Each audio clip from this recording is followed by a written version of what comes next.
30 বছর মহিলা বেপর্দা, 40 বছর মহিলা বেপর্দা। প্রতিদিন মহিলার আওয়াজ পরপুরুষ শুনে, পরপুরুষ। একবার জীবনে নবীর স্ত্রীরা 9 জনে নবীজির কাছে বলছে, আমাদের খাদ্য খাবারের একটু কষ্ট হয়, আপনি যে অতিরিক্ত যুদ্ধের যে সম্পদ পান সেখান থেকে আমগো বরাদ্দ মাঝে মধ্যে গনিমতের মাল পাইলে একটু বাড়াইয়া দিলে হয় না? এই কথাটা একবার জীবনে বলছি। রাসূলুল্লাহ সাল্লাল্লাহু আলাইহি ওয়াসাল্লামের স্ত্রীরা 9 জন, আল্লাহর নবী সাল্লাল্লাহু আলাইহি ওয়াসাল্লাম সেদিন এশার নামাজ পড়ে আর ঘরে যায় নাই।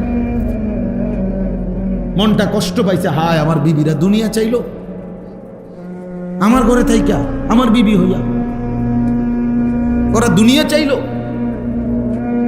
তো মন খারাপ করে যখন তিনি মসজিদে বসে আছেন, এশার নামাজের উপরে ঘরে যাচ্ছে না হুজরায়, তো আল্লাহ তাআলা বলছে, বন্ধু, ইয়া আইয়ুহান নাবিয়্যু কুল লিআজওয়াজিকা ইন কুনতুন্না তুরিদনাল হায়াতাদ দুনিয়া ওয়া যিনাতাহা ফাতাআলাইনা উমাত্তিউকুন্না ওয়া উসাররিহুন্না সারাহান জামিলা। আপনি যান, ঘরে যান, মন খারাপ করেন না।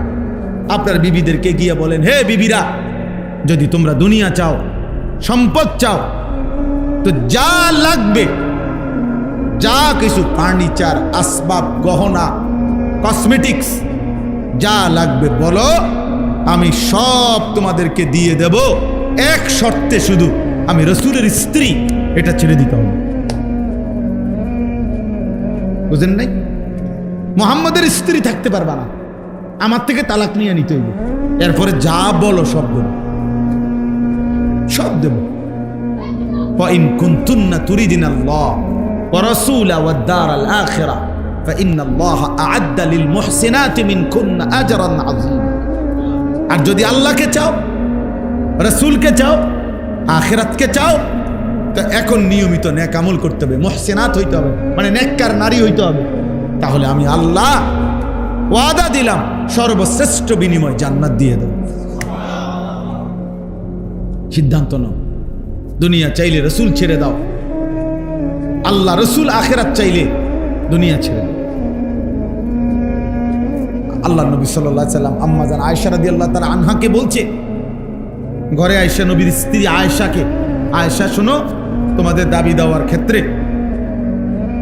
আল্লাহর পক্ষ থেকে এখন আয়াত নাজিল হয়েছে, আমি শুনাইতেছি, তবে ভূমিকা বলছে নবী একটা, যে আয়াতটা বলার আগে আগে শোনো, তৎক্ষণাৎ জবাব দিও না। তুমি বাকি 8 জনের লগে মিটিং করো, মশওয়ারা করো, পরামর্শ করো, প্রয়োজনে তোমরা তোমাদের বাড়িতে যাও, যাইয়া তোমাদের আব্বা মা, ওই ছেলে ওই দিক দিয়ে জায়গা আছে তো বাবা, ওই দেখো, ওই দরজাটা দিয়ে ঢোকো, তুমি আও বাপ, এদের ঢুকে শোনো কতক্ষণ। তো দেখেন নবীজি ভূমিকা কয় যে তোমাকে আব্বা মার লগে দরকার হলে গিয়া কি করো, বুঝ কইরো, পরামর্শ কইরো, তোমরা মিটিং করো। তো এরপর উত্তর দিলে চলবে, নগদ উত্তর দিও না। আয়েশা রাদিয়াল্লাহু তাআলা আনহা বুঝছে ঘটনা ভালো না, উনি আর বুঝুন তো, যা বুঝার বুঝাই লাইছে যে লক্ষণ বালা না, যে এমনি গুছাইতে আছে।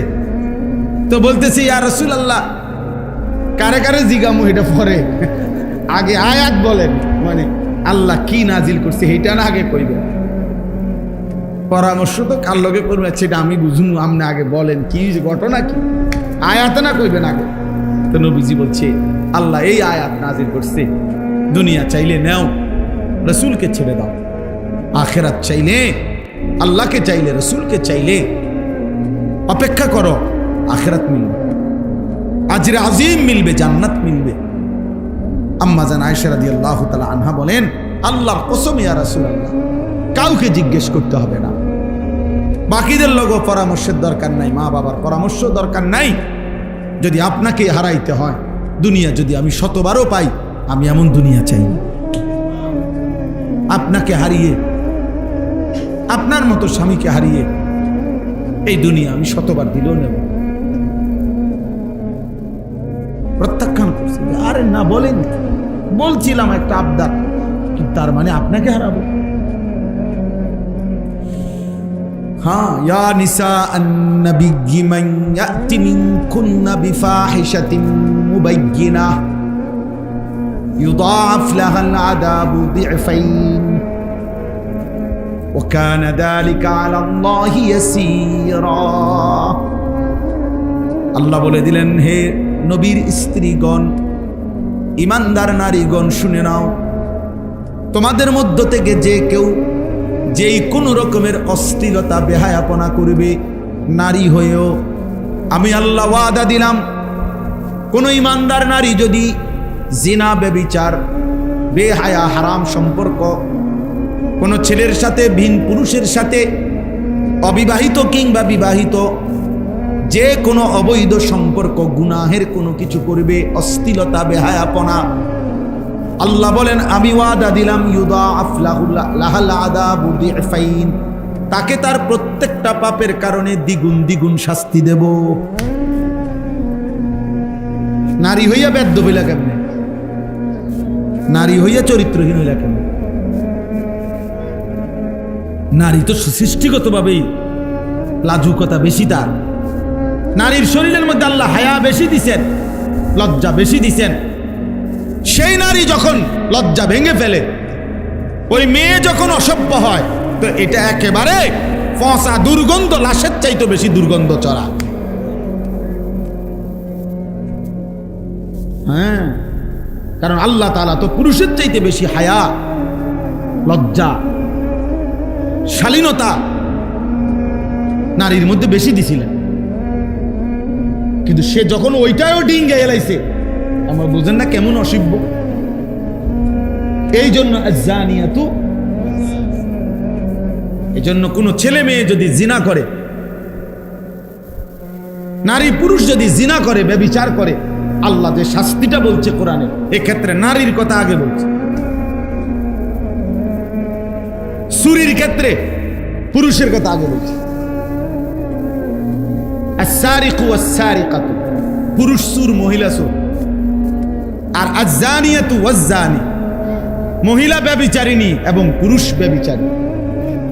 মহিলার নাম এখানে আগে কইছে যে ব্যভিচার যদিও করছে দুইটা মিল্লা, অসভ্যতা, কিন্তু এই ক্ষেত্রে ওই মেয়েটা, নারীটা বেশি অসভ্য, ও বেশি চরিত্রহীন। কারণ আল্লাহ তাআলা পুরুষের চাইতে বেশি হায়া, লজ্জা, শালীনতা তারে দিছিল বেশি, সে ওটা ভেঙে গেছে। আল্লাহ আমাদের বোনদেরকে হেফাজত করে, আমাদের মেয়েদেরকে হেফাজত করে। তার বাবা কি মনে করবে, মা কি মনে করবে, গ্রামবাসী কি মনে করবে, ওর দুই পয়সা ওটা দাঁড় এইটা হে কিছুই মনে করে। কার কি মনে হয়, দূর, আমাদের মন দিয়ে আমি, আমার যেটা ভালো লাগছে আমি এটা, আমার যেটা মন চায় আমি এটাই করি। এরকম লাগাম ছাড়া, বাঁধন হারা, শৃঙ্খল হারা ছাড়া আমাদের হালাত খুব বেশি পরিমাণ, আমাদের হালাত এমন যে চারিদিকে গুনাহের দিকে আহ্বান। রাসূলুল্লাহ সাল্লাল্লাহু আলাইহি ওয়াসাল্লাম বলছেন, একটা জামানা আসবে যখন তোমাদেরকে দুআতুন আলা আবওয়াবি জাহান্নাম, জাহান্নামের দরজায় আহ্বানকারী হবে অগণিত। সবাই যেন ডাকতেছে জাহান্নামের, নাচ, গান, নারী, ছবি, অশ্লীলতা, বেহায়াপনা। এবং একটা সময় এমন হবে শত শত গুনাহ এটাকেই মনে করবে যে এটাই শরীয়ত, এটাই আগের থেকে চলে আসছে, এটাই নিয়ম, এটাই ইসলাম। গান, বাদ্য, বর্তমানে অনেক এরকম স্পষ্ট শিরিক, দেখে মনে করে এটা ইবাদত। স্পষ্ট বিদআত, সে মনে করে এটা কি ইবাদত। স্পষ্ট হারাম, সে মনে করে না এটা নেকি, পুণ্য। এদিন আশ্চর্য আয়াত পড়লাম, কোরআন শরীফের আয়াত, মনে হয় যেন নতুন পড়লাম, যে আমাদের নবী সাল্লাল্লাহু আলাইহি ওয়াসাল্লাম যখন মক্কায়, তো ইসলাম পূর্ব যুগে মক্কার কুরাইশরা আল্লাহর ঘর কাবার চতুর্দিকে অসংখ্য লোক উলঙ্গ হয়ে তওয়াফ করত। উলঙ্গ হয়ে। রাসূলুল্লাহ সাল্লাল্লাহু আলাইহি ওয়াসাল্লাম যখন কালেমার দাওয়াত শুরু করলেন, ইসলামের প্রচার প্রসার, তো এইটাকে নবীজি স্পষ্ট নিষেধ করলেন, আল্লাহ তাআলা নিষেধ করলেন এবং বললেন এটা একটা অশ্লীলতা, অসভ্যতা। একজন নারী, একজন পুরুষ, তরতাজা জোয়ান মানুষ এভাবে উলঙ্গ হয়ে তাওয়াফ করবে সব মানুষের সামনে, এটা অসভ্যতা না? এটা তো যে কোনো মানুষের বিবেকেই বলবে এটা ফাহশা, অশ্লীলতা, বেহায়াপনার কাজ, ফাহিশা। কিন্তু কোরআনুল কারীমে কি বলে শুনে, আল্লাহ তাআলা বলতেছেন ওয়াল্লাযীনা ইযা ফাআলু ফাহিশাতান, এই নাফরমানগুলো, পাপীগুলো যখন এই অশ্লীল কাজটা করে, এই বিবস্ত্র হয়ে তাওয়াফ করে, এটা একটা অশ্লীলতা, ফাহিশা। তো তাদেরকে যখন বাধা দেওয়া হয় তারা বলে কি? দুই কথা, ক্বালু ওয়াজাদনা আলাইহা আবাআনা, আমরা আমাদের বাপ দাদা পূর্বপুরুষকে এরকমই করতে দেখছি। আর নাউজুবিল্লাহ শেষ হয়েছে না, এরপরে বলে কি ওয়াল্লাহু আমারানা বিহা, এই কথাইটা আমার আসছে। আরে কি ডাকাই, চিন্তা করছেন? এত বড় কথা কেমনে মানুষ বলে? যে এবং বলতে লাগছে নবীজির সামনে, যারে মুহাম্মদ আমাদের বাপ দাদা এভাবেই তাওয়াফ করছে, এটা শুধু আমাদের বাপ দাদা না, আল্লাহই এরকম করতে বলছে। ওয়াল্লাহু আমারানা বিহা, চিন্তা করছেন? নিজেদের অসভ্যতাটাকে ইবাদত বানাই দিয়েছে। আল্লাহ করতে কইছে, এটা তাহলে ইবাদত না? কথা বলেন না? হারামটাকে কি বানায় ফেলছে? ইবাদত বানায় ফেলছে। আশ্চর্য কথা। তো আল্লাহ তাআলা বলছে, কুল, হে নবী আপনি বলুন, ইন্নাল্লাহা লা ইয়া'মুরু বিল ফাহশা, নিশ্চয়ই আল্লাহ কখনোই এমন অশ্লীল, এমন অসভ্য কথার আদেশ করতেই পারে না। মানুষের সুস্থ স্বাভাবিক বিবেক, ফিতরাত, একজন লোকের গায়ে দুর্গন্ধ, গোসল নাই, পাক নাফাকের কোনো হদিস নাই, মোষ কোনায়, চেহারা কোনায়, চুল কোনায়, কোনো কিছুর আগা মাথা নাই, আপনার কাছে এর মনে হয়েছে বুজুর্গ, আপনার আকলে সেলিম, যেটা সুস্থ বিবেক, এটা মরে গেছে। এটা বোঝা উচিত, স্বাভাবিক মানুষের একটা বিবেক থাকা উচিত। তা আল্লাহ তাআলা বলছেন, আল্লাহ তো এমন অসভ্যতা যে উলঙ্গ তাওয়াফ করবে, এটা বলতেই পারে না। আতাকুলুনা আলাল্লাহি মা লা তা'লামুন, আরে তোমরা কি আল্লাহর ব্যাপারে এমন কথা বলছো যে ব্যাপারে তোমরা জানো না? আন্তাজি বলে দিলাম। আল্লাহ পাক নিজে বলতেছে, বন্ধু বলেন যে তোমরা এটা কি বলবে। এনে আসেন, সাদাল ভাই এনে আসেন। তো তোমরা আল্লাহর ব্যাপারে কি বলে দিলা? এটা এমন কথা মানুষ বলে যে আল্লাহ করতে বলছে? নাউজুবিল্লাহ। এই জন্য বললাম, আসলে বাস্তবতা হলো এটা যে আমাদের হালাত অনেক বেশি বিগড়ে গেছে। আমরা, আমাদের কাছে এখন অন্ধকারটা আলো মনে হয়, আলোটা অন্ধকার মনে হয়। লাইট জ্বালাইলে কষ্ট হয়, লাইট বন্ধ থাকলে ভালো হয়। মানে অন্ধকার থাকলে সয়ে যায়, লাইট জ্বালাইলে হঠাৎ চোখ, আরে কি হলো, লাইট জ্বললে কারেন্ট আইছে, আলো জ্বললে কষ্ট। একটা ছেলেকে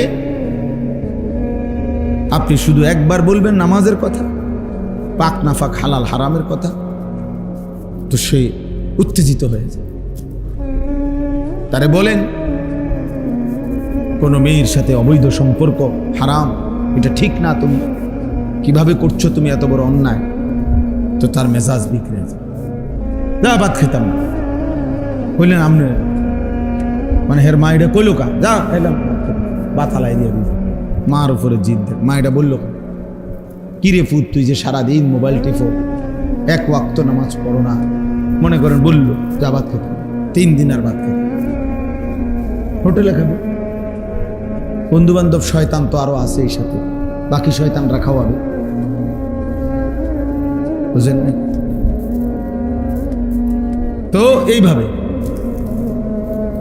এইভাবে প্রতিনিয়ত আমরা বিগড়ে যাচ্ছি। উল্টোটাই ভাও মনে হয়, ভাওটাই উল্টা মনে হয়। এই কারণে বাস্তবতা হলো, এখন একজন হোক, 10 জন হোক, 2 জন হোক, যার যার সাধ্য মতো প্রত্যেকের জায়গা থেকে মানুষকে আল্লাহর দিকে ফেরানোর জন্য আরো বিভিন্নমুখী ভিন্ন ভিন্ন পদ্ধতি গবেষণা করে, চিন্তা করে, ফিকির করে, শরীয়তের সীমারেখা ঠিক রেখে উদ্ভাবন করা উচিত। তোমরা আরো বুদ্ধি বাইর করা উচিত। তোমরা আরো কি হতো? আলহামদুলিল্লাহ একসময় তোমাদের মধ্যে ফিকির ছিল যথেষ্ট, কখন সদবদ, বুঝো না? কথা তিন বেতন কোনো ফিকির হতে পারে না। ফিকির হবে উম্মতের ফিকির, মানুষের পরিবর্তনের ফিকির। আরো কি হইতে পারে? ফেনী জামিয়া রশিদিয়ার হজরত মাওলানা মুফতি শহীদুল্লাহ সাহেব, হজরতের কিতাব আমার গাড়িতে আছে, উনি বলছেন বর্তমানে যে একটা সময় ছিল ইসলাম, মানুষ পীর সাহেব, বুজুর্গ, আউলিয়া, খানকা, কোন আল্লাহওয়ালার কাছে যাইতেন অন্তরের ইসলার জন্য। মানুষের ভিতরের যে মন্দ আখলাক ছিল, এই মন্দ আখলাকটা দূর করে উত্তম আখলাক সজ্জিত করা। হিংসা, লোভ, বদরাগ, এরকম অপরের সুখ দেখে যা গা জ্বলে, কৃপণ, বিভিন্ন রকমের ত্রুটি, তো এইটা অন্তর থেকে দূর করে উত্তম স্বভাব দিয়ে ধৈর্য, সহ্য, শুকর, সবর, উত্তম গুণগুলো দ্বারা অন্তরকে সুসজ্জিত করা। এটাই ছিল আগে খানকার মেহনত, আউলিয়াদের মেহনত, পীর বুজুর্গের মেহনত, ইসলাহি মেহনত, ইসলাহে নফস যেটাকে বলে। আত্মশুদ্ধি মানে অন্তরের কি বুঝেন নাই মারুফ ভাই? অন্তরের শুদ্ধি। হযরত বলেন যে আশ্চর্য কথা বলছেন, হযরত বলতে চাচ্ছে যে আগে এটা ছিল একজন মুসলমান স্বাভাবিকভাবে বুঝবার পর থেকেই সে বুঝতো যে অজু, নামাজ, সূরা, কেরাত, দোয়া, কালাম, নামাজ, বাহ্যিক এই আমলগুলো, পাক নাফাক, হালাল হারাম, এটা আমি তো শিখতেই হবে। এটা আবার একারে কেউ 10 বছর আমার বুঝাইতে হইব আমি মুসলমান, এইটার ভাবনাও ছিল না মানুষের, হিসাবটা বুঝছি না। আগে এটা সবাই বুঝতো যে এগুলো আমার এমনিতেই কি করতে হবে, শিখতে হবে। আর অতিরিক্ত আরো বাহ্যিকটা তো এমনি ঠিক করে নিত, আর অন্তরটা ঠিক করার জন্য আল্লাহওয়ালার কাছে যাইত। হযরত বলেন এখন আইসার সময়ের ব্যবধান হয়েছে, এখন আর এটা ইসলাহে নফস নাই, ইসলাহে জাহির, ইসলাহে বাতিন। চিন্তা করছেন নি কথা? দুইটাই সংশোধন এখন জন্য। একজন 60 বছরের মুসলমানেরও 4টা সূরা শুদ্ধ না, তে এবার আপনি ভিতর ঠিক করবেন কি? এবার মুখ দিয়ে যে সূরা কেরাত পড়ে এইটাই শুদ্ধ নাই, এবার আর অন্তরের মধ্যে আপনি আলোকিত করবেন, এবার বাহিরের তো অবস্থা খারাপ। এবার বিড়ির গন্ধে এবার কাছে যাওয়া যায় না, এবার অন্তর আপনি কি ঠিক করবেন? এবার মুখেই তো গন্ধ, এবার মুখেই তো দুর্গন্ধ। গালি ছাড়া উনি আক করলে গাইল, কথা কইতে পারে না, কথা বললেই উনি কি বুড়া মানুষ, এমন গালি দেয় কোন জন্তু জানোয়ারও এমন গালি দিবার কথা না। এমন নিকৃষ্ট মা নিয়া, বোন নিয়া কথা বলতেই এমন বাজে কথা বলে, ছি ছি। তাহলে এর এই সংশোধন কে করবে বলেন? ওযুটা সুন্নাত মোতাবেক না, ফরজ গোসলটা সুন্নাত মোতাবেক হচ্ছে না, 2 রাকাত নামাজের রুকু, সেজদা, তাসবিহ ঠিক নাই। তো এই জন্য হযরত বলছেন এখন মানুষের ছেলেদের দেখেন, ছেলেদের এদের কে বুলাইয়া দিল যে তুমি মুসলমান আছো, তোমার চুল এমন কেন? এভাবে বুলাই দিল কে? তার বাপ কই তাহলে? তার মা কোথায়? পরিবার কোথায়? কে তাকে বুলাই দিল যে বাবা সারাদিনে এক ওয়াক্ত নামাজ, এক ওয়াক্ত নামাজও পড়ে না, এই হাইওয়ান নিজেরে মুসলমান মনে করে কেমন? এটা তো চতুষ্প জন্তুর চাইতে খারাপ। এ তো মানুষের কোনো কাতারে পড়েই না, জানোয়ারের তো কোনো কাতারে পড়ে না, এ তো পশুর কোনো কাতারে। কারণ কোনো পশুর উপরে আল্লাহ তো সেজদার বিধান দেয় না, বুঝেন নাই? গরু ছাগলকে কি সেজদা দিতে বলছে? তা তো সে এই কারণে সেজদা দেয় না।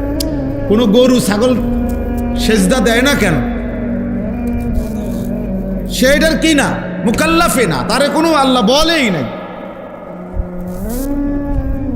কিন্তু এই পশুকে তো, মানুষরূপী এই পশু, এর তো বলছে এবং তার শরীরে যোগ্যতা দিছে, তাকে শতভাগ যোগ্যতা দিছে। যেটা করতে বলছে ওইটার যোগ্যতাও দিছে, যেটা ছাড়তে বলছে ওইটা ছাড়বার মতো শক্তিও তাকে কি করছে? আপনি যদি বলতেন আমার যে মহিলা, পরের মহিলা দেখলে চোখ নিচের দিকে নামাও, কিন্তু হুজুর আমার চোখে এই সিস্টেম, এটা নিচের দিকে যায় না, কথাটা বুঝছেন না? আমার চোখ আমি গাঁরে নামাইতারি না, আপনি কোন আমি চোখ নামাইতাম, তাইলে এটা জুলুম হইতো।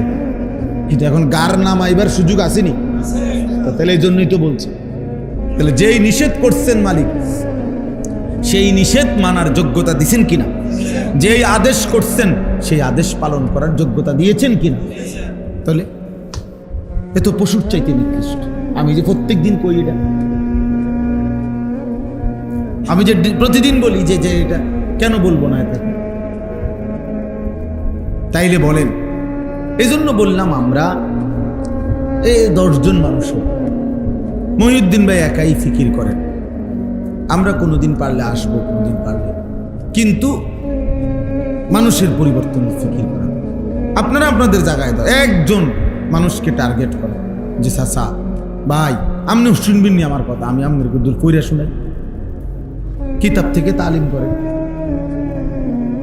কিতাব থেকে তালিম করেন, একজনকে শুনে আপনি মারুফ বাড়ি নিয়ে বসেন, বলবে আমনে আমি ঠিক হই চলেন। যেখানে একটা যৌক্তিক একটা কথা বলি শুনবেন, এখানে কেউ একজন যদি আতর লাগায় ভালো সুঘ্রাণ পাবে, আমরা যদি খুঁজেও না পাই কে আতর লাগাইছে, গ্রাণ কিন্তু না গেল।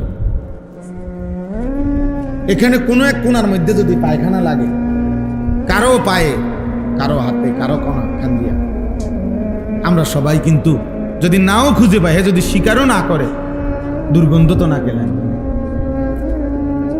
অতএব আলো ফুটলেই, একজনেই ফিকির করলে, একজন মানুষও যদি আলোকিত হয়, ওই আলো ছড়াবে, ওই আলো ছড়াবে, ওই আলো ছড়াবে। হ্যাঁ, এটা বাস্তবতা। আমার জীবনটা আজকে 21 বৎসরের এই ওয়াজের জীবনে এগুলা যদি সারা রাত বলি, এই দুঃখের, সুখের, আনন্দের, বেদনার, প্রাপ্তি, অপ্রাপ্তি, হ্যাঁ, কম শ্রোতা, বেশি শ্রোতা, পক্ষের শ্রোতা, বিপক্ষের শ্রোতা, কত জাতের কত কথা গেছে, কত কিছু শুনছি, কত কিছু দেখছি। 21 বছর তার কম না, আলহামদুলিল্লাহ। দিলের মধ্যে কথা মজবুত ছিল, আমি বলেই যাব ইনশাআল্লাহ। কি এর সুর, কি এর টান, কত সময় আমার কত জনে বলছে, আরে কোনো একজন বক্তার একটা স্টাইল ধরেন,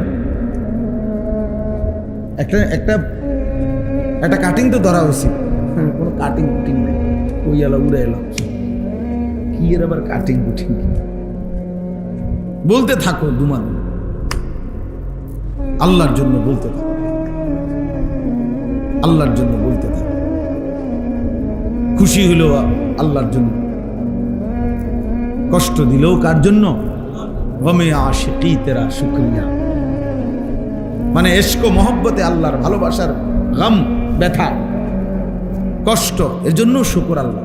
আল্লাহ তোমার কথা বলতে গিয়ে কষ্ট পাইছি, তোমার কথা বলতে গিয়ে বাধা পাইছি, তোমার কথা বলতে গিয়ে পাথরের আঘাত সয়েছি,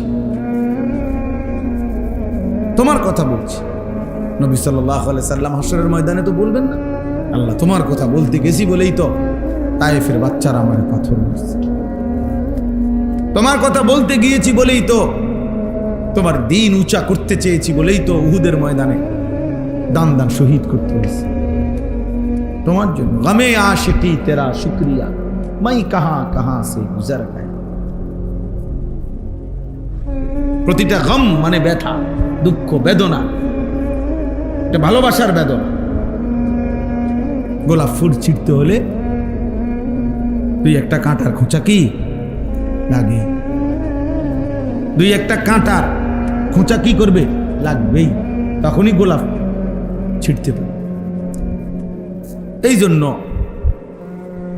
আলহামদুলিল্লাহ আমাদের এই কুড়াখাল মাদ্রাসা, আমারও এটা ফিকির যে ইসলাহি মজলিস চালু, আরো কত মাধ্যম আছে আলহামদুলিল্লাহ আমরা ফিকির করি, নিজেদের ক্ষেত্রে ফিকির করি, মাদ্রাসায় ফিকির করি, চেষ্টা করতেছি বিভিন্ন আঙ্গিকে কিশোর যুবক ছেলেদেরকে একদিনের জন্য দাওয়াত দিয়ে আনছি আমার মাদ্রাসায়।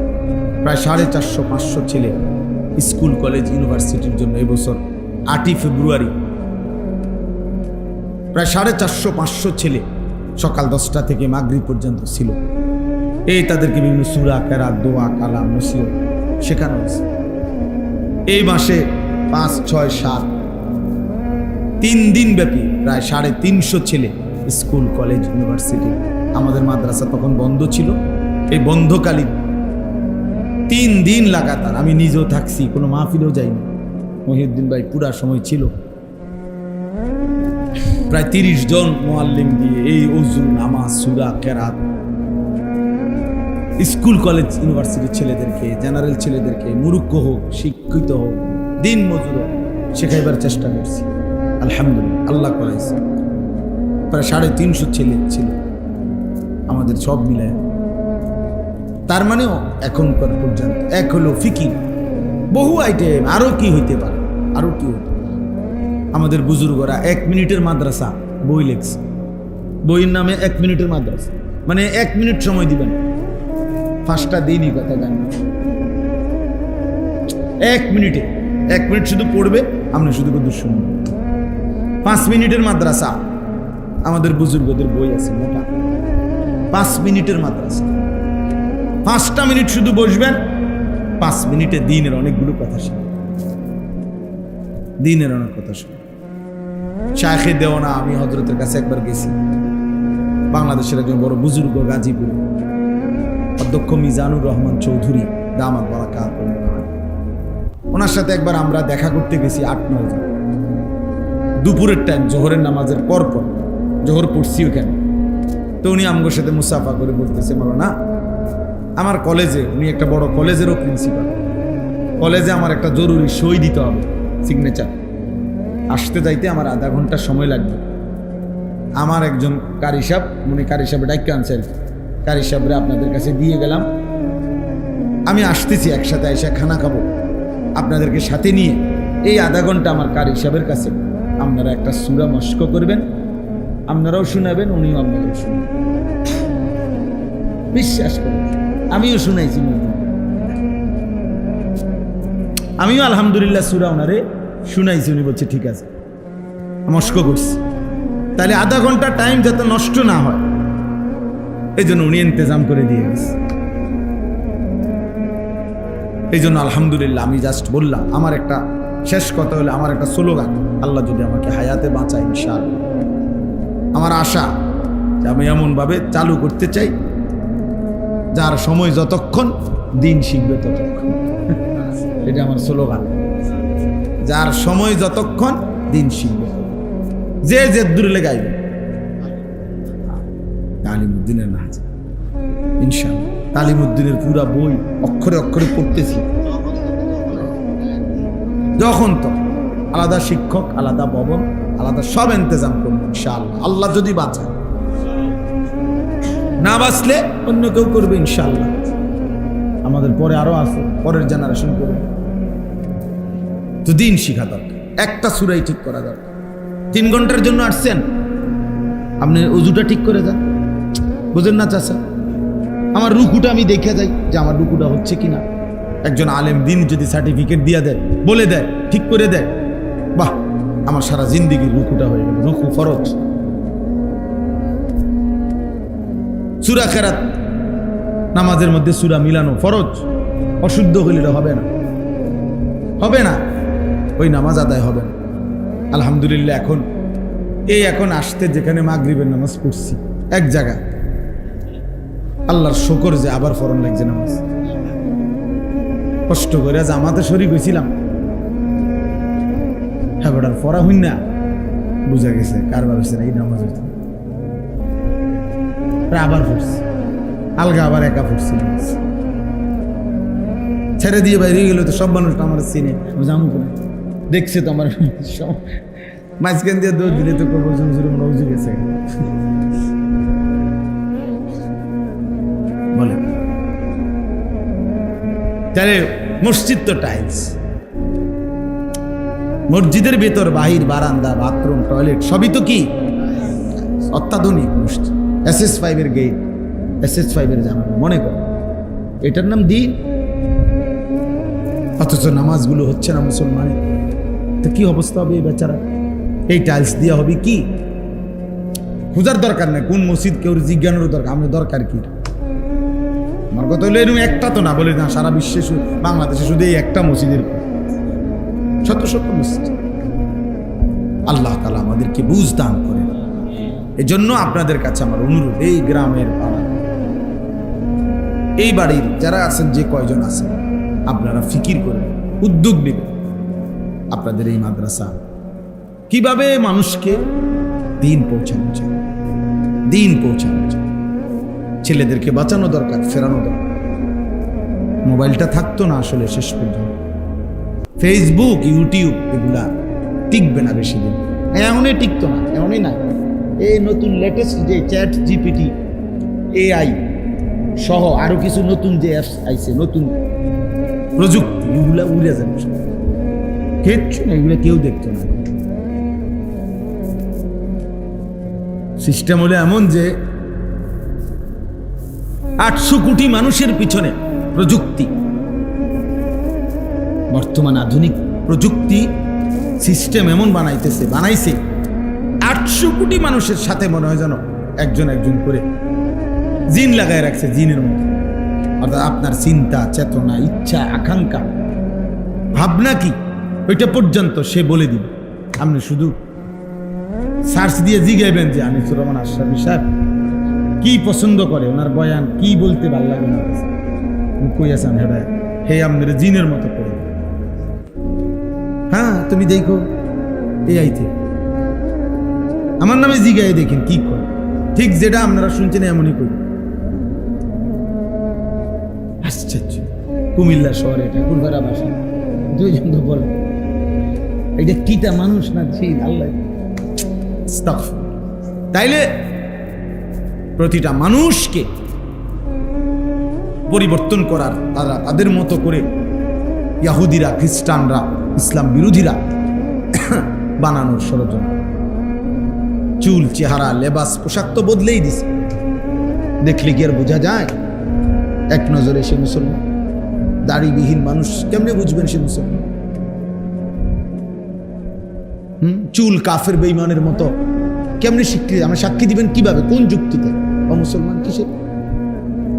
এক ওয়াক্ত নামাজ পড়ে না কোনোদিন মসজিদে, আর আপনি কিভাবে সাক্ষী দিবেন মুসলমান? ফজরের নামাজ 365 দিনে কোনোদিন পড়ে না, আপনি ওরে কিভাবে মুসলমান বলবেন? রসুল বলে নাই, নবী সাল্লাল্লাহু আলাইহি সাল্লাম ওরে মুসলমান বলে নাই। নবীজি বলছে লা ইয়াশহাদুহুমা মুনাফিকুন। এশার নামাজ এবং ফজরের নামাজ বিশুদ্ধ হাদিস, নবীজি বলছে যে মুনাফিক সে এশা এবং ফজরের জামাতে আসে না। তাহলে ফজরের নামাজের অনুপস্থিত ব্যক্তির জন্য নবীজি কি পরিচয় দিয়েছেন বলেন না কেন? তাহলে সুপারিশ কে করবে? তার আব্বায়, তার বাফিনি সুপারিশ করবে। হ্যাঁ, আপনি ফজরের নামাজ পড়েন না, আপনারে আপনার নবী বলছে মুনাফিক তুই, তাহলে এবার হেরে সুপারিশ কে করবে? তার আব্বাইনি সুপারিশ করবে, তার দাদানি সুপারিশ করবে। বলেন, সুপারিশ যিনি করবেন তিনিই তো বলতেছেন সে মুনাফিক। কথা বোঝেন নাই? তাই কে সুপারিশ করবে? তাই আপনি বলেন, বলো ছেলেরা, তোমার নবী যে তোমার সুপারিশ করবে, তো তিনি তো বললো তুমি মুনাফিক, তো মুনাফিকের জন্য উনি সুপারিশ করবে কিভাবে? কাফেরের জন্য উনি সুপারিশ, তিনি বলছেন মান তারাকা সালাতাম মুতাআম্মিদান ফাকাদ কাফারা। হাদিস কিনা? আল্লাহর নবী বলেন যে ইচ্ছে করে নামাজ ছেড়ে দিল ফাকাদ কাফারা। বলেন চাচা, অর্থ আমনেও বুঝবেন, এটা ওই দেহটাই তো বুঝছি। ফাকাদ কাফারা, সে কুফরি করল। শায়েখ বলছে, আল্লামা মুফতি মুশতাকুর নবী সাহেব হুজুর বলছে, মুহাদ্দিসিনের ব্যাখ্যা তো পরে, আগে তরজমা কোন, পরে না ব্যাখ্যা করবে না, তরজমা বলেন আগে, লফজি তরজমা বলেন, শাব্দিক তরজমা বলেন। ফাকাদ কাফারা অর্থ কি? কুফরি করল, সে যেন কুফরি করলো, সে যেন বেঈমান হয়ে গেল। আর কি বলতো নবী? বাংলা বলতো আর মাথার বাড়ি দিত। আর নবীজি বললেন, জামাতে আসলা না, আমার মন চাই তোরে ঘর সহ আগুনে পুড়াই ফেলি। বলে নাই আল্লাহ রাসূল, বিশুদ্ধ হাদিস, লা উহাররিকান্না বুয়ুতাহুম, আমার মন চাই যে মানুষগুলো নামাজের জামাতে আসে না, রাসূল সাল্লাল্লাহু আলাইহি সাল্লাম বলেন, আমার মন চাই আমি তাদের ঘরগুলো আগুনে পুড়াই ফেলি। তার শুদ্ধ আফ, কি পরিমাণ রাগ করছে নবী, কথা বলেন না? না এটা খুব আদর করে গেছে, না এই কথার দ্বারা বোঝা গেছে নবী এর প্রতি খুব আদর। আদর তাইলে তাইলে আপনি ফজরের নামাজ জামাতে পড়বেন না, নবী আপনার আদর। আল্লাহ নবী কি বললেন? আচ্ছা এটা কেন বললেন? যিনি রাহমাতুল লিল আলামিন নবী, দয়ার সাগর, যিনি মহাসাগর, তিনি বলতেছেন নামাজ পড়লি না, ঠিক আছে মনে রাখিস তোর হাসর হবে ফেরাউনের সাথে। বলছে না, কারুনের সাথে, হামানের সাথে। উবাই ইবনে খালাফ মক্কায় নবীজির বিরোধিতাকারীদের মধ্যে সবচেয়ে বেশি যারা বিরোধিতা করছে নবীজির, এর মধ্যে একজন উবাই ইবনে খালাফ, আবু জাহেল আবু লাহাবের মতো নিকৃষ্ট কাফের। রাসূল আর কি বলতো? আর কি বলতো? হাই সিকিউরিটি সেল আছে কারাগারে, অর্থাৎ সবচেয়ে দুর্দর্শ আসামি যেখানে রাখা হয়। রাসূল বলছে, বেনামাজি তোরে ফেরাউনের লগে দাঁড় করানো হবে, মনে রাখিস। তোরে কারুনের সাথে, নমরুদের সাথে দাঁড়। পৃথিবীতে উদাহরণ দেওয়ার মতো একজন ছেলে বলো বাবা, তুমি বুঝো, পৃথিবীতে উদাহরণ দেওয়ার মতো এর চাইতে বড় কোনো কাফের আছে? তো নবীজি সাল্লাল্লাহু আলাইহি সাল্লাম কি পরিমাণ গুসা করছে কথাটা, নাকি এটা আদর করে বলছে, না মস্কারি করছে, ঠাট্টা করে? রাসূলুল্লাহ সাল্লাল্লাহু আলাইহি সাল্লাম যেটা বলছে এটা ঠাট্টা করে বলছে কোন? না এটা মনে হয় এমনি কইছে, আরে আসলে কোনো এরম হইতো না তো। তাইলে আহ ডোলে, এমনি ডোলে, নবীর এসকে ডোলে লড়ে, হ্যাঁ নবীর এসকে আপনি ডোলেন। সেজদা কোথায়? নামাজের জামাত কোথায়? চেহারায় দাড়ি কোথায়? বিবির পর্দা কোথায়? ফজরের নামাজের সেজদা কোথায়? বিশুদ্ধ কোরআন তেলাওয়াত কোথায়? পাক নাফাক কোথায়? হালাল হারাম কোথায়? হ্যাঁ, সুদখোর নবীর আশিক বলেন না কেন? কিস্তিখোর যে কিস্তি নেয় ওই নবীর আশিক বলেন না কেন চাচা? যার ঘরে প্রতিদিন রঙিন টেলিভিশন চলে, নাচ গান নাটক সিনেমা, ও নবীর আশিক। যার চা দোকানে প্রতিদিন টেলিভিশন চলে, 24 ঘন্টা টেলিভিশন চালায় রাখে, ও রাসূলের আশিক। কি বলে বিবেক, কি বলে ইনসাফ, কি বলে? তুমি যুক্তি দিয়ে বুঝাই দাও। কোরআন হাদিস তো নাই পাইতা না, যুক্তি দিয়েই বুঝাই দাও না চাই।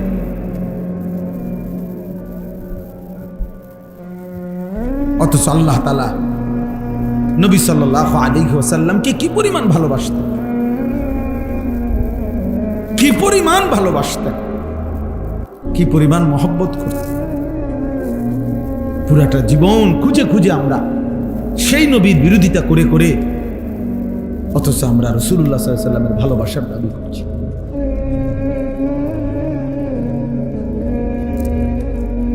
আজকেও আমার কাছে একটা কিতাব আছে, আল ইশক। ইশক কই না আমরা, যে আশেক, ইশক, এই কিতাবের নামে এটা আমার গাড়িতে আছে, মানে পড়ার জন্য আনছি, পড়ি আর কি গাড়ি বসে। ওইখানের মধ্যে লিখছে ইশক কাকে বলে। ইশক কাকে বলে? ইশক বলা হয় তাজাউযু হাদ্দিল মুহাব্বা, ভালোবাসা মহব্বতের সীমা অতিক্রম করা। ভালোবাসা মহব্বতের সীমা কি করে ফেলা? অতিক্রম। তাহলে যদি কেউ আশেক হয়, তো এটা তো ভালোবাসার চূড়ান্ত স্তর, যে যেখানে কোনো নিয়ম কানুনে মানে না, শুধু ভালোবাসে। ওই প্রিয়জনকে ছাড়া যার কল্পনায়, যার চেহারায়, যার সুরতে আর কোনো কারো চিহ্ন ভাসে না, তাকে না বলবো কি মিয়া আশিক। তাজাউযু হাদ্দিল মুহাব্বা, মুহাব্বতের হদ, সীমানা অতিক্রম করা, ইশক। এজন্য ইসলামের মধ্যে এটা খুব চাইছে এমন কিচ্ছু না। এই জন্য কোরআন সুন্নাহর মধ্যে ইশক শব্দ নাই, কোরআনেও কোনো আয়াতে নাই, হাদিসেরও কোনো শব্দে এই শব্দ নেই। মানে আল্লাহ এবং তার রাসূল যেন বলছে, বাবুরে আমার সীমানা ফারণ দরকার নাই, তুমি সীমানাত থাকো, মহব্বতেই করো। কথা বুঝেন নাই? সীমানা ফারণ লাগবে না, জাগাত থাকো, তুমি সীমানার মধ্যে থেকেই মহব্বত করো, ভালোবাসো, ভালোবাসো। এজন্য কোরআনে কোনো ইশক শব্দ নাই, বুঝছেন না? হাদিসেও নাই, আছে মহব্বত। কোন শব্দ আছে? মহব্বত। লা ইউমিনু আহাদুকুম হাত্তা আকুনা আহাব্বা ইলাইহি মিন ওয়ালিদিহি ওয়া ওয়ালাদিহি ওয়ান নাসি আজমাইন। আল্লাহর নবী সাল্লাল্লাহু আলাইহি ওয়াসাল্লাম বলেন, তোমাদের পিতা মাতা সন্তানাদি সমস্ত মানুষের চাইতে যদি আমাকে সবচেয়ে বেশি মহব্বত না করো, তাহলে পূর্ণ মুমিন হতে এই যে মহব্বত। আল মারউ মা'a মান আহাব্বা, নবী সাল্লাল্লাহু আলাইহি ওয়াসাল্লাম বলে, যে যাকে মহব্বত করবে তার সাথেই তার কিয়ামত হবে, হাসর হবে। এই যে মহব্বত শব্দ বারবার এটা কোরআনে আছে। আহাব্বা ইলাইকুম মিনাল্লাহি ওয়া রাসূলিহি ওয়া জিহাদিন ফি সাবিলি ফাতারাব্বাসু। আল্লাহ বলে, তোমার দুনিয়ার স্ত্রী, সন্তান, ভাই, বেরাদর, মা, বাবা, স্বজন, তোমার ব্যবসার মাল, তোমার সাজানো বাড়ি, তোমার উপার্জনের সব কিছু, এই সব কিছুর চাইতে যদি আল্লাহ এবং তার রাসূল এবং আল্লাহর পথে জিহাদ, এটা যদি সবচেয়ে প্রিয় মহব্বতের না হয়, ফাতারাব্বাসু, তাহলে আল্লাহর পক্ষ থেকে আযাব আসার অপেক্ষা করো। কোরআন শরীফে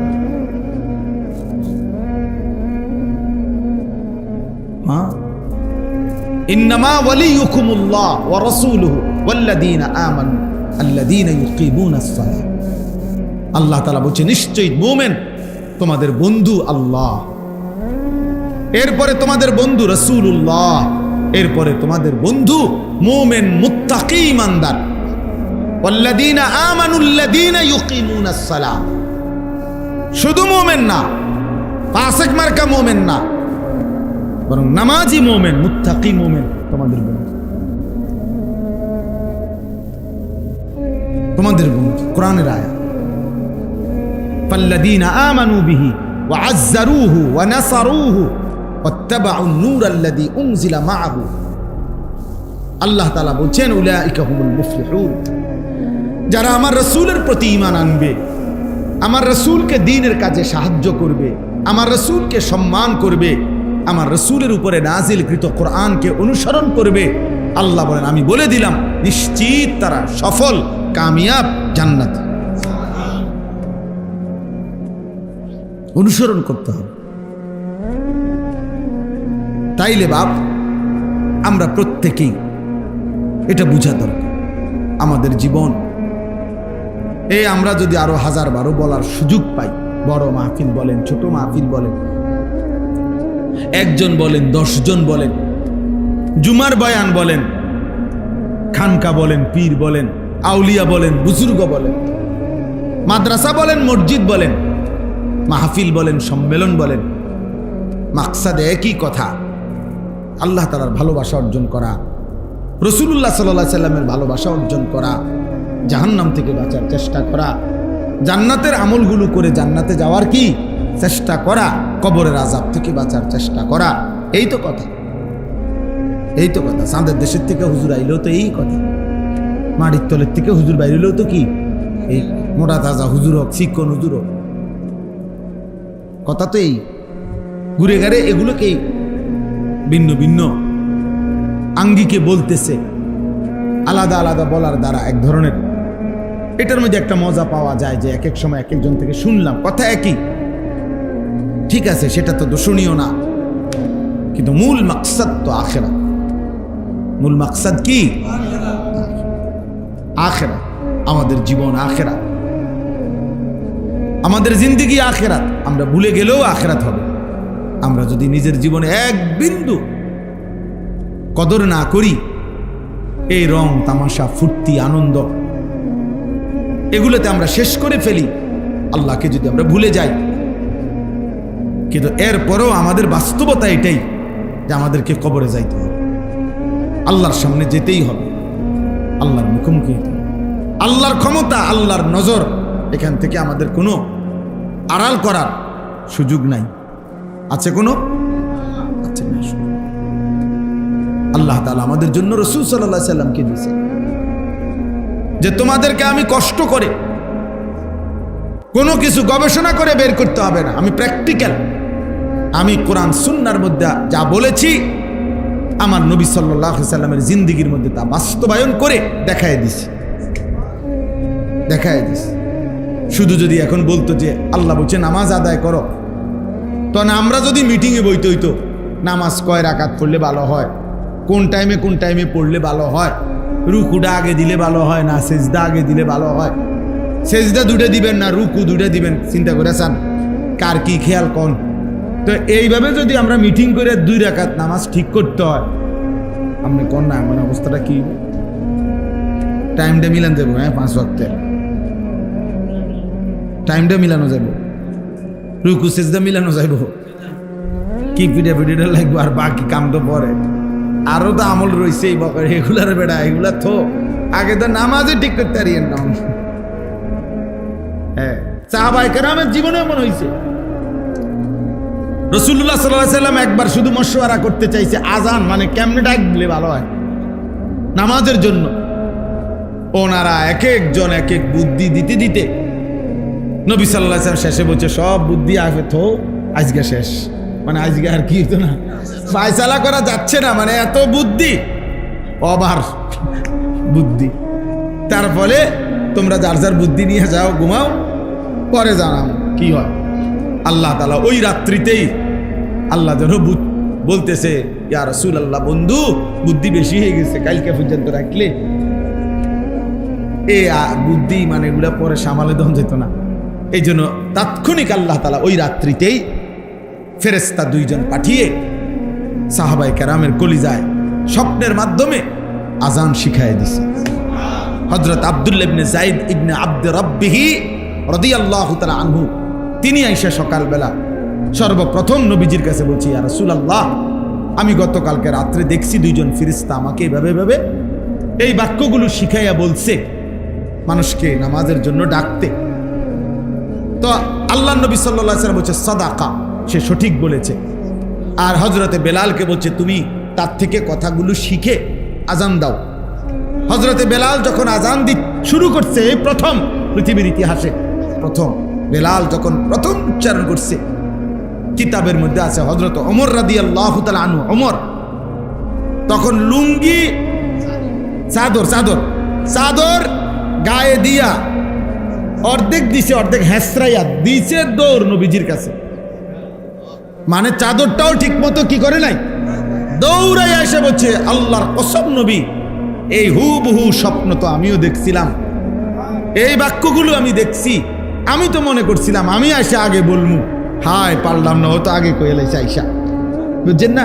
জীবনের তরে আমি 2 নম্বর হয়ে গেলাম, 1 নম্বর কি করতে পারলাম না। এরপরে হাদিসের মধ্যে তো মুহাদ্দিসিনে কেরাম বলছে 14 জন সাহাবী মোট সেই একই রাত্রে একই স্বপ্ন এই আজানের বাক্যগুলো দেখছে। সবাই আইসা পর পর বলছি, ইয়া রাসূলুল্লাহ আমিও দেখছি, আমিও দেখছি, আমিও দেখছি, আমিও। তো আল্লাহ তাআলা আমাদের জন্য নির্ধারণ করে দিয়েছেন সব, কোনো কিছু আমাদের মশওয়ারার উপরে ছেড়ে দেন নাই। আল হালালু বাইয়িন ওয়াল হারামু বাইয়িন, আল ইয়াওমা আকমালতু লাকুম দীনাকুম। দিন আল্লাহ নিজে বলছেন আমি পূর্ণ করে দিলাম, আর কিছু লাগবে না বান্দা। এখন শুধু বন্দেগী করবা আর জান্নাত বুঝে নিবা, আখিরাত বুঝে নিবা। এই জন্য আমাদের জীবনে এটা জরুরি। আমরা আল্লাহর থেকে ছুটতে পারবো না। মৃত্যুকে অস্বীকার করলেই মৃত্যু হবে না এমন না। কবরকে আমি বুঝি নাই এ কথা বললেই কবর হবে না এমন না। আপনি জেনারেল পড়ছেন, আপনি স্কুলে পড়ছেন, আপনি এই ভাই ওটা বেটান থেকে ফালতু কথা করবেন।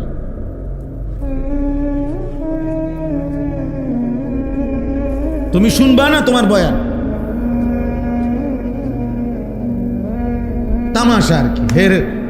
হের একটু ফর হেরটা হের ছবি উড়ায়, নিজে নিজে উড়াইতে আসে, আর কি কয় না করি দিয়ে আমি কিনব। জি তাইলে ছুটে গেছে।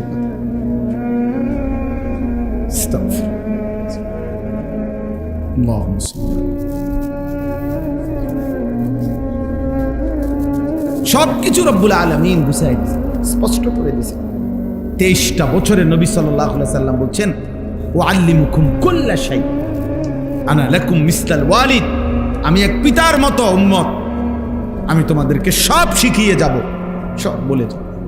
একটা নখ কোন দিক থেকে কাটবে বলে গেছে, 1 গ্লাস পানি পান করতে কয় নিঃশ্বাস সেটা বলে গেছে, নিঃশ্বাসটা কি গ্লাসের ভিতরে ফেলবে না বাইরে ফেলবে সেটা বলে গেছে, দেখাই গেছে।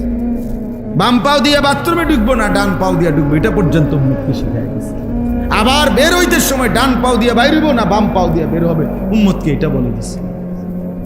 3টা ঢিলা লইব না 4টা ঢিলা লইব, এটা বলে দিছে। কোন জিনিস দ্বারা ঢিলা নিবে, কোন জিনিস দ্বারা ঢিলা নিতে পারবে না, এটা হাড্ডি হইলে নেওয়া যাবে না, এটা গোবর হইলে নেওয়া যাবে না, এটা গাছের পাতা হইলে নেওয়া যাবে না। কথার কথা, কোনটা দিয়ে নেওয়া যাবে কোনটা যাবে না এটা বলে দিছে। লুঙ্গিটা কখন উঠাবে, বাথরুমের ওই বাইরে থাকতে আলগি দিয়ে লেবো মাথা নাকি কাছে গিয়ে, বলে দিছে। কোন পায়ের উপরে টয়লেটে বসে একটু ভর বেশি দিবে, এটা পর্যন্ত বলে গেছে। হাত্তাল খির বসার পদ্ধতিও কি বলে দিছে। বাথরুমে বসবে কি, তাইলে বলেন তিনি আমাদেরকে কি পরিমাণ মেহনত করে, রাত নাই দিন নাই কষ্ট করে আল্লাহ নবী সাল্লাল্লাহু আলাইহি ওয়াসাল্লাম পুরো দিন বুঝায় দিছে। মাত্র 10 বছর ছিল মদিনায়, তো 10ম বছর তো ইন্তেকালি করছে, 10ম বছর কোনো পূর্ণ হয় নাই। তাহলে আর কয় বছর বুঝেন নাই, আর কয় বছর? 9 বছর। 57টি যুদ্ধ এই 9 বছরে নবীজি পরিচালনা করছেন। 27টি যুদ্ধে সশরীরে নিজে ছিলেন 9 বছরের ভিতরে। এটা হলো মক্কার সময় কোনো যুদ্ধ করে নাই, করছে সব কোথায়? মদিনা। তাইলে 9 বছরে কয়টা যুদ্ধ নিজে গেছে? 27টা। আর 30টা যুদ্ধে সেনাবাহিনী পাঠাইছে। আচ্ছা ওই 30টা বাদ দিলাম, যেগুলোতে নিজে গেছে এরকম 27টা হইলে 9 বছরে 3 নং 27, বছরে কয়টা? গড়ে বছরে 3টা যুদ্ধই করছে। এক একটা যুদ্ধে যাইতে কি পরিমাণ সময় লাগছে, আইতে কি পরিমাণ সময় লাগছে, যুদ্ধের মধ্যে কি পরিমাণ সময় লাগছে। এরপরে পুরা ইসলাম শরীয়তের সমস্ত হুকুম হাকাম আমলগুলো সব বলা যায় অধিক শতকরা 99.5% মদিনায় নাজিল হয়েছে। মক্কায় শুধু আখেরাত, মক্কায় শুধু কালেমা রিসালাত এটা বোঝানো হয়েছে। মদিনায় গিয়া এই পুরা ইসলামের যাবতীয় বিধিবিধান নবীজি গ্রহণ করছে, ওয়াহির মাধ্যমে উম্মতকে প্র্যাকটিক্যাল বুঝাইছে, শিখাইছে। তাইলে বলেন কি পরিমাণ ব্যস্ততম সময় কাটাচ্ছে, সারাদিন মেহনত করছে। আল্লাহ বলছে ফাইজা ফারাগতা ফানসাব, রাত্রিবেলা আবার আপনি একাকী জিকির, তেলাওয়াত, তাহাজ্জুদ, দোয়া, কান্নাকাটি, একাকী দোয়া মুনাজাতের মধ্যে আমার সাথে আপনি আবার একাকী ইবাদতে লেগে যান। উম্মত ঘুমাক, আপনি রাসূল ঘুমাবেন। ফানসাব, ওরা ঘুমাক। ওরারে বললেন সাধ্য মতো পারলে যে যে দূর পারে তাহাজ্জুদ করুক। আর আপনার জন্য আমি আল্লাহ বলে দিলাম আপনি কিন্তু সারা রাত ঘুমাবেন না। নিসফাহু, হয় অর্ধেক ঘুমাবেন, অর্ধেক জেগে থাকবেন। আবিন খুসমিনহু, অথবা অর্ধেকের চাইতে কম, অর্ধেকের চাইতে কম 3 ভাগ ঘুমাবেন, 1 ভাগ জেগে থাকবেন। আউজিদ আলাইহি, অথবা অর্ধেকের চাইতে বেশি, মানে 4 ভাগের 3 ভাগ জেগে থাকবেন, 1 ভাগ ঘুমাবেন। এইভাবে আল্লাহ তাআলা মানে অর্থাৎ এমন যেন হয় না হয় বন্ধু যে এশার পর থেকে ফজরের রাত, এই পুরাটা রাত শুধু ঘুমায়েই কাটাইছেন, আপনার জন্য যেন এমন না, আপনার জন্য এমন যেন না। তাহলে সারাদিন কি তিনি ঘুমাইছেন? সারাদিনও তো মেহনতই করছেন। আবার রাত্রে ছুটি দিছেন পুরা রাত, আবার বলছে আবার মেহনত, আবার মেহনত করে। এইভাবে আল্লাহ তাআলা নবীজিকে উম্মতের জন্য পেরেশানিতেই রাখছে। 9 বছরে যদি তিনি 27টা যুদ্ধে যাইতে হয় তো গেলেন কখন, আসলেন কখন? ঘরে যার 9 জন বিবি, তাদের খোঁজ খবর রাখলেন কি? 9 জন স্ত্রী একসাথে নবীজির ছিল মদিনায় মৃত্যু পর্যন্ত। 9 জন স্ত্রী। সাহাবা কয়জন? 15-20 জন। এই লক্ষের চাইতে বেশি সাহাবী নবীজির জামানায়। কল্পনা করেন, কেউ কোনো একটা মাসালা, একটা ফতুয়া, একটা বিষয় অন্য কেউ জিঙ্গাবে, কিন্তু জিঙ্গাবে, বুঝেন না এমনি কথাটা? রাসূলুল্লাহ সাল্লাল্লাহু আলাইহি ওয়াসাল্লাম থাকতে অন্য কেউ জিজ্ঞাসা করবেনি। তাহলে এই লক্ষের চাইতে বেশি সাহাবাদের যার যত প্রশ্ন, যার যত বিষয়, সবই তো জানতে চাইছে কার কাছে? নবীজির কাছে। কি জ্বালাতনটা গেছে, মনে করো কি কষ্টটা গেছে। আপন শালী হামনা বিনতে জাহাস, নবীজির একজন বিবির নাম হলো জয়নব, উনার বোন তো নবীজির কি শালিকা না? উনি আইসা দুলাভাইয়ের কাছে, মানে রাসূলুল্লাহ সাল্লাল্লাহু আলাইহি ওয়াসাল্লামের কাছে প্রশ্ন করছে, মাসালা জানতে চাইছে, এই হায়েজ নেফাসের মাসালা। নাহলে কারে জিগাইবে? হোক না দুলাভাই। হযরত আলী নবীজির কি কথা বলেন না, মেয়ের জামাই, চাচাতো ভাই তো আছে, মেয়ের জামাই না এখন ফাতেমা, তাহলে উনি শ্বশুর না, আপন শ্বশুর। তো উনার নিজের ব্যক্তিগত মাসআলা, একান্ত শারীরিক মাসআলা নবীজির কাছে জানতে চাইছে না? মসজিদ সম্পর্কে উনি জানতে চাইছেন, তাহলে বলে কারণ কেউ তো রাসূলুল্লাহ সাল্লাল্লাহু আলাইহি ওয়াসাল্লামের উপস্থিতিতে অন্য কারো কাছে যায় না। আমি শুধু বুঝাইতে চাইতেছি তিনি উম্মতের জন্য কি পরিমাণ ব্যস্ততার সময়টা কাটায়, বিশ্রাম করছে কখন, ঘুমাইলো কখন? শুধু ঘোড়ার পিঠের সময়গুলো গুনলেই তো, যুদ্ধের 27টা যুদ্ধে ঘোড়ার পিঠে ছিল কতক্ষণ? তাহলে এত কষ্ট, এত মেহনত, এত পরিশ্রম, এত কান্না, এত চোখের পানি, দিবা নিশির এই কষ্ট মেহনত সয়ে যিনি আমাদের জন্য একটি পরিপূর্ণ দিন ইসলাম দিয়ে গেলেন, আজ আমরা তাকে ভুলে গেলাম।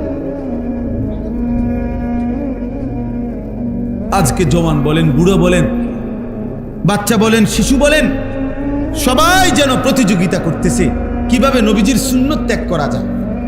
মেসওয়াক 60 বছরের বুড়াও চেনে না, 6 বছরের বাচ্চাও চেনে না, কেউই বোঝে না।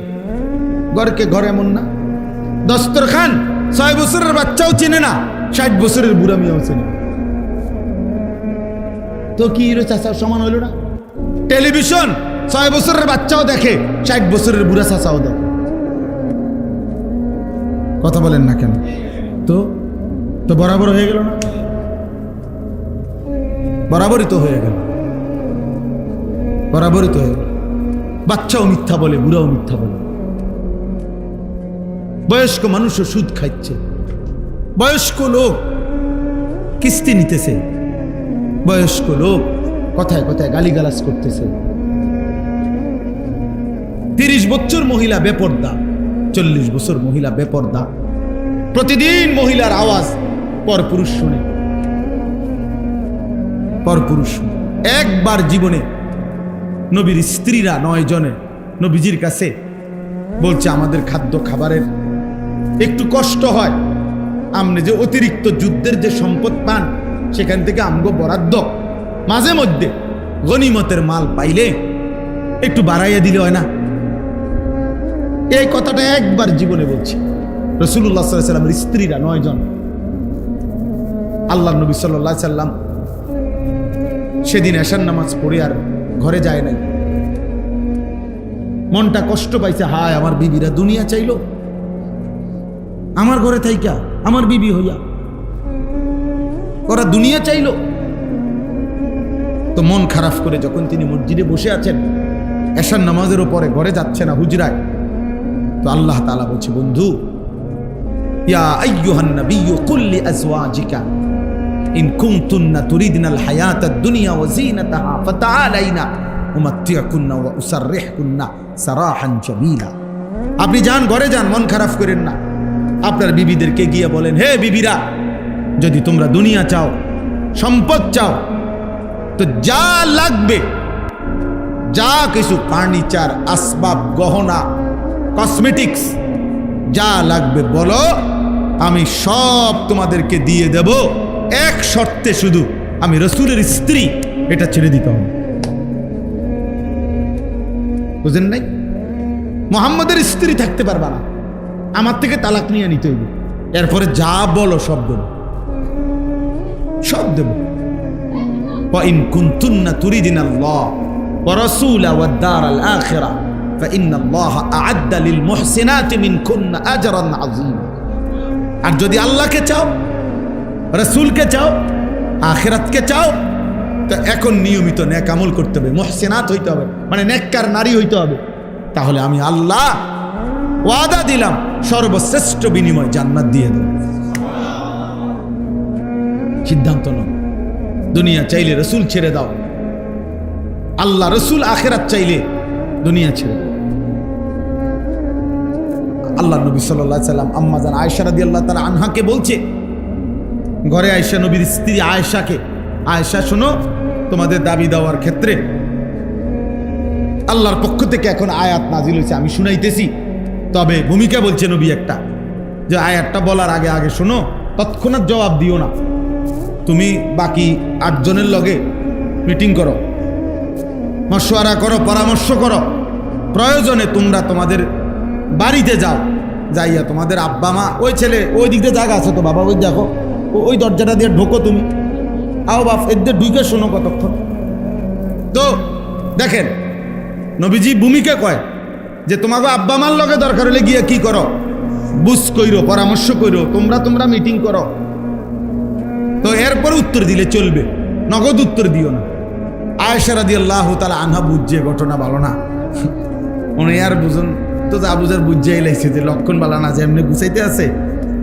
তো বলতেছি, ইয়া রাসূলুল্লাহ, কারে কারে জিগামু এটা পরে, আগে আয়াত বলেন, মানে আল্লাহ কি নাজিল করছে এইটা না আগে কইবেন, পরামর্শ তো কার লগে করবেন সেটা আমি বুঝুন, আপনি আগে বলেন কি ঘটনা, কি আয়াত না কইবেন আগে।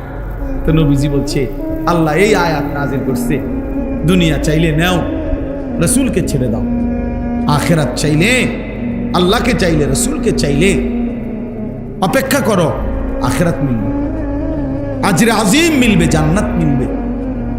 আম্মা জান আয়েশা রাদিয়াল্লাহু তাআলা আনহা বলেন, আল্লাহর কসম ইয়া রাসূলুল্লাহ, কাউকে জিজ্ঞেস করতে হবে না, বাকিদের লগেও পরামর্শের দরকার নাই, মা বাবার পরামর্শ দরকার নাই, যদি আপনাকে হারাইতে হয়, দুনিয়া যদি আমি শতবারও পাই, আমি এমন দুনিয়া চাই না। আপনাকে হারিয়ে, আপনার মতো স্বামীকে হারিয়ে এই দুনিয়া আমি শতবার দিলেও নেব। প্রত্যাখ্যান করছে যে আরে না, বলেন, বলছিলাম একটা আবদার, তার মানে আপনাকে হারাবো?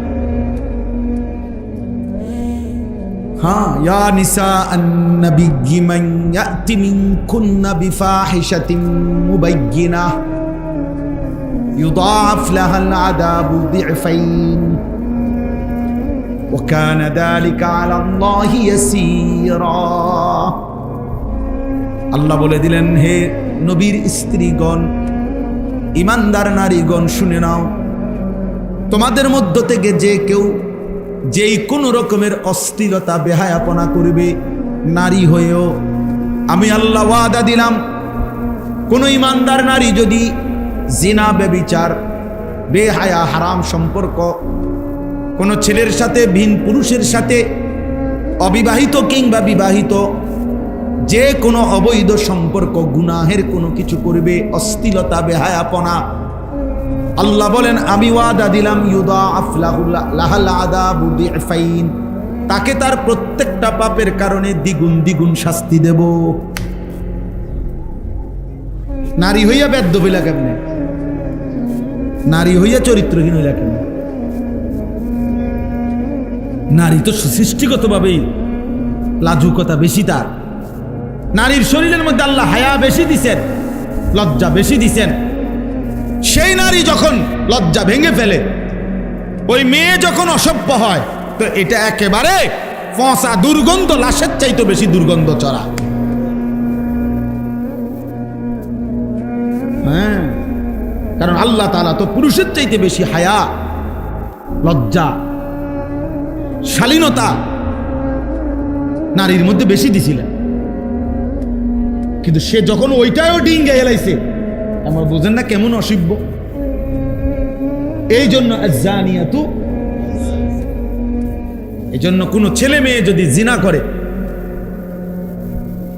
নারী পুরুষ যদি জিনা করে, ব্যভিচার করে, আল্লাহ যে শাস্তিটা বলছে কোরআনে, এক্ষেত্রে নারীর কথা আগে বলছে। চুরির ক্ষেত্রে পুরুষের কথা আগে বলছে। আস-সারিকু ওয়াস-সারিকাতু, পুরুষ চোর, মহিলা চোর। আর আয-যানিয়াতু ওয়াজ-যানি, মহিলা ব্যভিচারিণী এবং পুরুষ ব্যভিচারী। মহিলার নাম এখানে আগে কইছে যে ব্যভিচার যদিও করছে দুইটা মিল্লা, অসভ্যতা, কিন্তু এই ক্ষেত্রে ওই মেয়েটা, নারীটা বেশি অসভ্য, ও বেশি চরিত্রহীন। কারণ আল্লাহ তাআলা পুরুষের চাইতে বেশি হায়া, লজ্জা, শালীনতা তারে দিছিল বেশি, সে ওটা ভেঙে গেছে। আল্লাহ আমাদের বোনদেরকে হেফাজত করে, আমাদের মেয়েদেরকে হেফাজত করে। অনেক বাবা আছেন অবুঝ বাপ,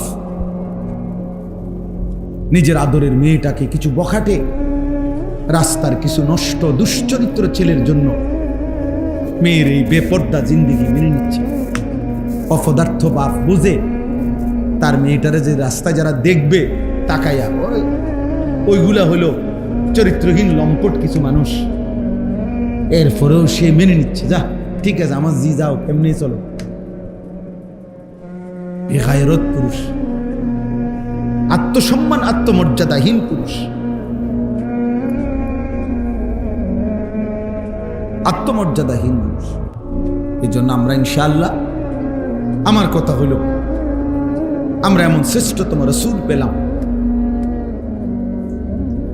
আমাদের জীবনে এটাই সবক। এই রবিউল আউয়াল মাস আসতেছে, রবিউল আউয়াল হোক আর রবিউল সানি হোক, মুহররম হোক আর সফর হোক, কেউ গালি দেখ আর মন্দ দেখ, যাই বলুক, খোদার 12 মাস আমরা এক কথাই বলে যাই যে আমরা রাসূলুল্লাহ সাল্লাল্লাহু আলাইহি ওয়াসাল্লামের অনুসরণ চাই। সোজা কথা। গালি দেখ ভাই, কোনো অসুবিধা নেই। এই গালি হইতে হইতে তো 21 বছর গেছে গা, আর অসুবিধা নেই। ওয়াহাবি বলুক, ওয়াহাবির আব্বা বলুক, ওয়াহাবির দাদা বলুক, চাচা বলুক, জ্যাঠা বলুক, সমস্যা নাই। কিন্তু আমরা এটাই বলে যাব যে রাসূলুল্লাহ সাল্লাল্লাহু আলাইহি ওয়াসাল্লামের ভালোবাসা মানে নবীজিকে শতভাগ অনুসরণ করা। নবীজিকে শতভাগ কি করা? এটাই ভালোবাসা। যে অনুসরণ করে সেই ভালোবাসে, যে ভালোবাসে সে অনুসরণ। এটা একদম সহজ হিসাব। আল্লাহ তাআলা আমাদেরকে বুঝার তৌফিক দান করেন। এবার শুনেন, আমি যে আয়াত 10টা পড়ছি, ছোট্ট ছোট্ট আয়াত, এগুলো তর্জমা বলি, ব্যাখ্যা করতে হবে না, এই শুধু তর্জমা করলেই বুঝবে। সূরা বালাদ, কোরআনুল কারীমের 30 নম্বর পারা, 90 নম্বর সূরা। সূরা বালাদ একটা সূরা, ছোট্ট সূরা। এই সূরাটা পড়ছি 10টা আয়াত, মানে পুরা সূরাটার মধ্যে 20টা আয়াত, ছোট্ট ছোট্ট আয়াত। এর অর্ধেক আমি পড়ছি, 10 আয়াত বরাবর। আল্লাহ তাআলা বলতেছেন, লা উকসিমু বিহাদাল বালাদ।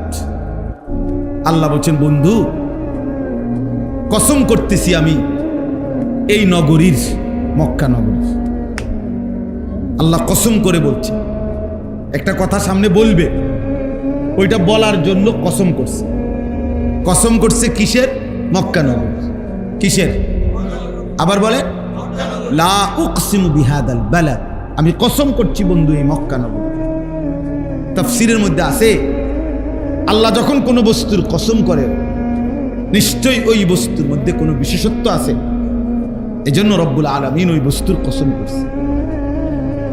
তো এখন যদি আল্লাহকে আমরা প্রশ্ন করি, আল্লাহ মক্কা নগরীর কসম, বা নবীজিই বলল, মনে করেন যে মাওলা আপনি মক্কা নগরীর কসম করলেন কেন? কি বিশেষত্ব আছে এখানে? আল্লাহ বলে, জানেন না বন্ধু? বাহ! মালিক বলে, আনতা হিল্লুম বিহাদাল বালাদ, আপনি যেই শহরে থাকেন, ওয়া আনতা হিল্লুম বিহাদাল বালাদ, আপনি বন্ধু এই শহরে থাকেন বলে, আপনি বন্ধু এই শহরে জন্ম নিয়েছেন, এই অলিতে, এই গলিতে, এই মাটিতে, এই বাতাসে। আপনি বন্ধু শৈশবকাল, কৈশোরকাল, যৌবনকাল, 63 বছর হায়াতের 53 বছর আপনি এই মক্কার অলিতে গলিতে ভালো চলেছেন, ঘুরেছেন। যে মাটিতে বন্ধু আপনার কদম, যে মাটির অলিতে গলিতে আপনার হাঁটা চলা, যেই বাতাসে আপনার ঘ্রাণ লাগে, আমি রব্বুল আলামিন সেই নগরীর প্রতিটা গলিকে গলিকে ভালোবাসি। আমি পুরা শহর ভালোবাসি, আমি পুরা জনপদ ভালোবাসি, আমি পুরা মহল্লা মাওলা বলেন বন্ধু আমি ভালোবাসি। আপনি যে আছেন, আপনার শিশু, আপনার কৈশোর, আপনার যৌবন, আপনার হায়াতের পুরা অংশই তো বলা চলে এখানেই কাটছে। ওয়া আনতা হিল্লুম বিহাদাল বালাদ, আপনি এই শহরে আছেন বলে, বন্ধু থাকেন বলে, আমি আল্লাহ এই শহরের কসম করলাম। কোরআনুল কারীমের মধ্যে আছে আল্লাহ তাআলা নবী সাল্লাল্লাহু আলাইহি ওয়াসাল্লামের একটা একটা অঙ্গের নাম ধরে ধরে আল্লাহ উল্লেখ করেছেন। আলাম নাশরাহ লাকা সাদরাক, এই যে সাদরাক আপনার বুক, নবীজিকে বলছে আল্লাযী আনকাদা যাহরাক, আপনার পিঠ। কাদ নারা তাকাল্লুবা ওয়াজহিক, ওয়াজহিকা মানে আপনার চেহারা, আপনার চেহারা। লা তামুদ্দান্না আইনাইকা ইলা মা মাত্তানা বিহি, আল্লাহ বলছে বন্ধু আপনার 2 চোখ তুলে ওইদিকে তাকাবেন না। 2 চোখ, আইনাইকা, সুবহান। লা আমরুকা ইন্নাহুম লাফি সাকরাতিহিম ইয়ামাহুন, লা আমরুকা আপনার পুরা হায়াতের কসম, আপনার 63 বছর জিন্দেগির পুরা কসম খাইলাম আমি আল্লাহ। আপনার চোখও আমার প্রিয়, আপনার পিঠও আমার প্রিয়, আপনার কলিজাও আমার প্রিয়। সুবহানাল্লাহ। একটা একটা চলন আপনার, একটা একটা উঠা বসা আপনার, আমি সব কিছুর সার্টিফিকেট দিচ্ছি। মা গাল্লা সাহিবুকুম ওয়া মা গাওয়া, মা যাগাল বাসারু ওয়া মা তাগা, মা কাযাবাল ফুআদু ওয়া মা রাআ। একটা একটা শরীরের, আপনার চোখ ভুল দেখে নাই, আপনার অন্তর ভুল ভাবে নাই, আপনি একবারের জন্য 63 বছরে কখনো পথ হারা হন নাই, কোনোদিনও আপনি ভুল পথে চলেন নাই। আল্লাহ বলেন আপনার জিন্দেগির সেকেন্ড সেকেন্ড আমি সার্টিফিকেট দিলাম।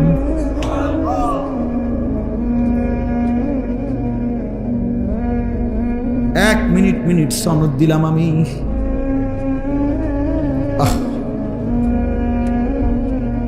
এজন্য বাপ কি পরিমাণ ভালোবাসতেন নবীজিকে, কি পরিমাণ ভালোবাসতেন, একটা একটা অঙ্গের নাম ধরে ধরে বলছে। পুরা জিন্দেগির প্রত্যেকটা কর্মকাণ্ডের সার্টিফিকেট আল্লাহ দিয়েছে। মা ইয়ানতিকু আনিল হাওয়া, বন্ধু আমার নিজের কোনো কথা বলে না, যা বলে আমি যা বলে দেই তাই কেবল বলে। ইন হুয়া ইল্লা ওয়াহয়ুন ইউহা, আল্লাহ সার্টিফিকেট দিয়েছে আমার বন্ধু নিজের কথা বলে না, আমার কথা বলে, আমার কথা বলে। লা তুহাররিক বিহি লিসানাকা, এই যে লিসানাক আপনার জিহ্বা, নবীজি কি বলে আপনার জিহ্বা নাড়াবেন না, আপনি শুধু শুনবেন জিব্রাইল থেকে। অনেক এরকম খুঁজলে আরো অনেক আছে। লাআল্লাকা বাখিউন নাফসাক আল্লা ইয়াকুনু মুমিনিন, আপনার নফস, আপনার বুক, আপনার পিঠ, আপনার চোখ, আপনার চেহারা, এভাবে বলছেন আপনার জিহ্বা, আপনার হায়াত। তাইলে চলেন কদর করেন। আল্লাহ তাআলা বলছে আনতা হিল্লুম বিহাযাল বালাদ, আপনি আছেন বলে আমি কসম করলাম। ওয়া ওয়ালিদিন ওয়া মা ওয়ালাদ, আল্লাহ বলেন কসম করছি দ্বিতীয়ত আদমের, আদম ওয়া মা ওয়ালাদ, আদমের সন্তানদের। এই তিনটা কসম, মক্কা নগরীর কসম করছি, আদম আলাইহিস সালামের কসম করছি, আদমের সন্তানদের কসম করছি। বনি আদমের কসম, এটার অর্থ এমনটা যেন ওয়া মা ওয়ালাদের অর্থ চিন্তা করলে আল্লাহ যেন বলে বান্দা তোর কসম দিয়ে তোরে কই, তোর কসম দিয়ে তোরে বলি, তুই আমার আদম থেকে সৃষ্টি সন্তান, তোর কসম করেও বললাম। কিয়ামত পর্যন্ত বনি আদমের কসম করে আমি আল্লাহ বললাম লাকাদ খালাকনাল ইনসানা ফি কাবাদ, একটার পর একটা কষ্ট, একটার পর একটা কষ্টের ধাপ অতিক্রম করে আমি আল্লাহ তুই মানুষকে সৃষ্টি করেছি। লাকাদ খালাকনাল ইনসানা ফি কাবাদ, আমি আল্লাহ মানুষকে বানিয়েছি কষ্টের একাধিক ধাপ অতিক্রম করে, একটার পর একটা। কেন বললেন এটা আল্লাহ? এটা কি বলতে চাইছেন? রব্বুল আলামিন যেন বললেন বান্দা মনে কি পড়ে, একটা বার পিছন দিকে ফিরে তুমি ভেবে দেখো, এই পৃথিবীর কোনো না কোনো মাটির কণিকার মধ্যে তুমি ছিলে। আমি রব্বুল আলামিন লম্বা সময় পরে একদিন ওই মাটি থেকে নির্ধারিত ফুল ফল ফসল উৎপন্ন করেছি। সেই ফুল ফল ফসল থেকে নির্ধারিত পরিমাণ খাবার তোমার বাবারে খাওয়াইয়া বীর্যের একটা ফোঁটা তৈরি করেছি। ওই এক ফোঁটা বীর্য একটা নির্দিষ্ট সময়ে স্বামী স্ত্রীর মিলনের মাধ্যমে তোমার মায়ের জরায়ুতে পৌঁছায় দিছি। মায়ের জরায়ুর মধ্যে, মায়ের রেহেমের মধ্যে আবার দীর্ঘ 9 মাস, একদিন 2 দিন না, এক টানা 9 মাস আমি রব্বুল আলামিন এক ফোঁটা হতো না, এক ফোঁটারও তো 1000 ভাগের 1 ভাগ হবে না। এই এক জাররা ফোঁটার মধ্যে আমি আল্লাহ এমন সব কিছু আমি করে সুম্মাস সাবিলা ইয়াসসারা, মায়ের পেট থেকে নির্দিষ্ট পথে আমি আল্লাহ বের করে নিয়ে আসলাম। এরপরে আমি রব্বুল আলামিন দাঁতবিহীন এই মুখে মায়ের বুকের স্তনে দুধ দিয়ে 2টা বছর আমি আল্লাহ তোমাকে দুধ পান করাইবার মতো এই ইন্তজাম করে দিলাম। 2 বছর পরে এই ছোট্ট শরীরের মধ্যে আমি আল্লাহ সামান্যটুকু অল্প অল্প খাবারের মাধ্যমে এই তামাম পৃথিবীর মাধ্যমে আমি আল্লাহই তো তোমাকে লালন পালন করতে করতে করতে আজ যখন 16 বছর বয়সে নিয়ে আসলাম, আজ বুঝি বান্দা আমারে চেনো না। এই কথাটা বলার জন্য সেদিনের সেই পিচ্চি বাচ্চা, সেদিনের সেই দুধের বাচ্চা আজকে যখন 16 বছর হয়ে গেল, আজকে যখন 18 বছর হইল, এখন যখন শরীর স্বাস্থ্য সব মজবুত হয়ে গেছে, এবার বুঝি আর রব চিনো না। হায় নাফরমান, কেমন নাফরমান, এখন আর মালিক চিনে না। এখন সারা দিনে আর এক ওয়াক্ত সেজদা, একটা নামাজের সেজদা দেয় না ওই মালিক। এখন আর মালিক চেনে না, এখন আর মালিক চেনে। আমি ওই দিনও মহিউদ্দিন ভাই, এই কালকের আগের দিন 6 মাসের একটা বাচ্চা আমার কোলে দিছে, দোয়া করে দিতাম।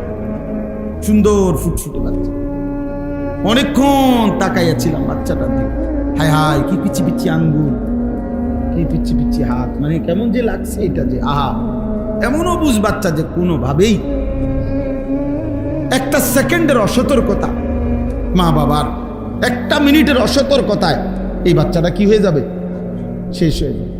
রব্বুল আলামিন বলে, আমি আল্লাহ তাআলা 24 ঘন্টা লাহু মুআক্কিবাতুম মিন বাইনি ইয়াদাইহি ওয়া মিন খালফি ইয়াহফাজুনাহু মিন আমরিল্লাহ।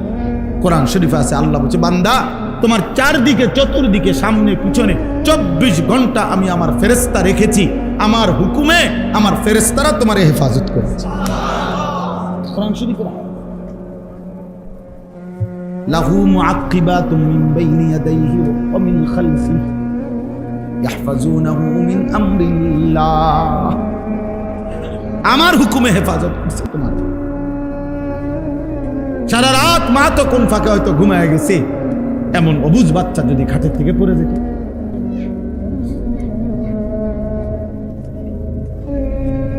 কেমনে? সেই তুমি আজ 16 বছরে আমার ভুলে গেলা, একটা সেজদা দিতে মন চাইল না। এতগুলো মাইক দিয়ে আজান হয়, কোনোটাই তুমি পাত্তা দাও না। চারিদিকে এভাবে আজান হয়, তোমার কাছে এটা কিছুই মনে হয় না যে কে ডাক দিল? আমার চাইতে বড় ডাক দেনেওয়ালা কে আছে রে বান্দা? আমার আহ্বানের চাইতে বড় আহ্বান কার হতে পারে? কোন সে বন্ধু? কে তোমার সেই বন্ধু? আমি আল্লাহকে বাদ দিয়ে তুমি তার ডাকে সাড়া দিলা। মা গাররাক, মা গাররাক। আল্লাহ বলছে, কে তোমাকে ধোঁকা দিল? বান্দা তুমি কেমনে ধোঁকা খাইলা? আল্লাহ আমাদেরকে হেফাজত করেন। এজন্য আল্লাহ বলছে, আজ ভুলে গেলা। এরপরে আল্লাহ এবার বলছে, আয়াহসাবু আল্লান ইয়াকদিরা আলাইহি আহাদ। আল্লাহ তাআলা বলেন, ও কি ভেবেছে? জিজ্ঞেস করো। আল্লাহ যেন আমাদেরকে বলতেছে, এই বান্দা, তুমি কি এই ভেবেছো যে তোমার উপরে এখন 16 বছর থেকে নিয়ে মৃত্যু পর্যন্ত আর কারো কোনো ক্ষমতা নাই? কথা বলে না? আছে কোনো ক্ষমতা কারো? আমার উপরে কারো ক্ষমতা নাই? আমার উপরে কোনো সর্বশক্তিমান নাই? আল্লাহ বলছে, আয়াহসাবু আল্লান ইয়াকদিরা আলাইহি আহাদ। তুমি কি এই ভেবেছো যে এখন তোমার উপরে আর কারো কোনো শক্তি নাই, আর কোনো শক্তিশালী নাই? কেউ আছে বান্দা, আছে। তোমার মালিক এখনো আছে। মাথা তুললে একটা আসার দিলে, ফাসাদ বাড়াই একটা লাত্তি মারলে, ফেরেশতা দিয়ে একটা লাত্তি দিলে, যখন মুরাদনগরের মাথা গিয়ে ফোটটা লাতির লগে, তো বুঝলো হইলে নামাজ কাকে বলে, সেজদা কাকে বলে। তখন বুঝলা হইলে। এখন তো দয়া করে ভাত খাওয়াইতেছে দেখা, চোখে ঘুম দিতেছে বলে আর হামুর রাহিমিন মালিককে পাত্তা দাও না।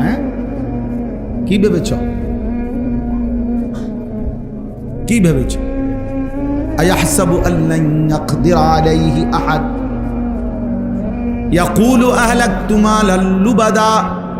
আল্লাহ বলে নাফরমান কি বলে শোনো, সে বলে আমি দুনিয়াতে ভালোভাবে থাকার জন্য, নিরাপদে থাকার জন্য অনেক টাকা খরচ করছি, অনেক টাকা খরচ। মিয়া গেটটা শুধু চাইয়া দেন, গেটটা যে করছি নগদ 2 লাখ টাকা।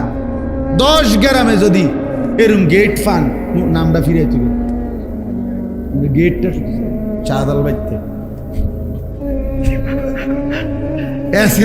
একটা সেরাটা শুধু গেটটা দেখি। হ্যাঁ, এত টাকা খরচ করছি। ফেরেশতা আজরাইল আয়ন, আজরাইল আয়ন কি মামুর বাড়ির কথা রাখি, কেমনে আসবে আজরাইল? এটা গেট দেখে তো আজরাইল ভয় পেয়ে যাবে। এটা গেটই তো 3 লাখ টাকা, বুঝেন নাই? বাউন্ডারির মধ্যে তো আপনার কমপক্ষে 30 লাখ টাকা খরচ করছি। হ্যাঁ, সিসি ক্যামেরা আছে না? সিসি ক্যামেরা আছে না? পুরাটাই তো সিসি ক্যামেরা নিয়ন্ত্রিত।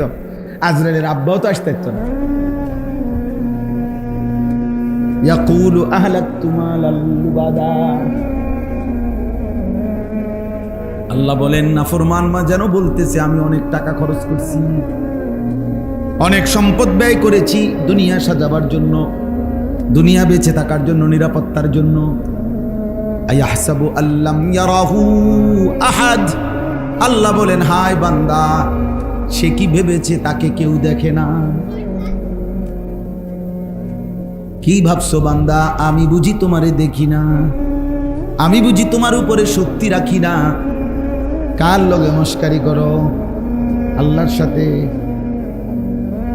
বাড়ি, বিল্ডিং, সম্পদ, ক্ষমতা, বাহাদুরি দেখাও কার সাথে? আমি আল্লাহর সাথে। নাউজুবিল্লাহ। এই 2 কথা হলো এই সূরার সবচেয়ে গুরুত্বপূর্ণ মেন শিক্ষা, আমাদের সবক। আয়াহসাবু আল্লা ইয়াকদিরা আলাইহি আহাদ। আল্লাহ বলছে এই বান্দা, দিবানিশি এই যে নাফরমানি করছো, 1 ওয়াক্ত নামাজ পড়ো না, রোজা রাখো না, হালাল খাও না, পাক নাফাক জায়েজ না জায়েজের ধার ধারো না, সুদ ঘুষ মিথ্যা কিস্তি ওজনে কম দিয়া জীবন চালাচ্ছ। আর ছেলেরা তোমরা নাচ গান নর্তকী ছবি জিনা ব্যভিচার অস্থিরতা মোবাইলের উলঙ্গপনা দিয়ে জীবন শেষ করছো। আল্লাহ 2টা প্রশ্ন বারবার আমাদেরকে করছে। 1, তুমি কি ভেবেছো তোমার উপরে কারো ক্ষমতা নাই? 2, তুমি কি ভেবেছো তোমাকে কেউ দেখে না? বলেন 2 কথার উত্তর দেন। আমার উপরে কারো শক্তি আছে? আমারে কেউ দেখে না?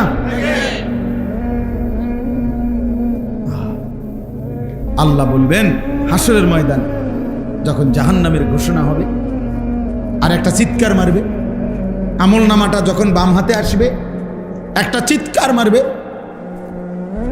চিৎকার দিবে, তখন আল্লাহ তাআলা তখন বলবে আলাম নাজআল লাহু আইনাইন, আমি কি তোমাকে 2টা চোখ দেই নাই?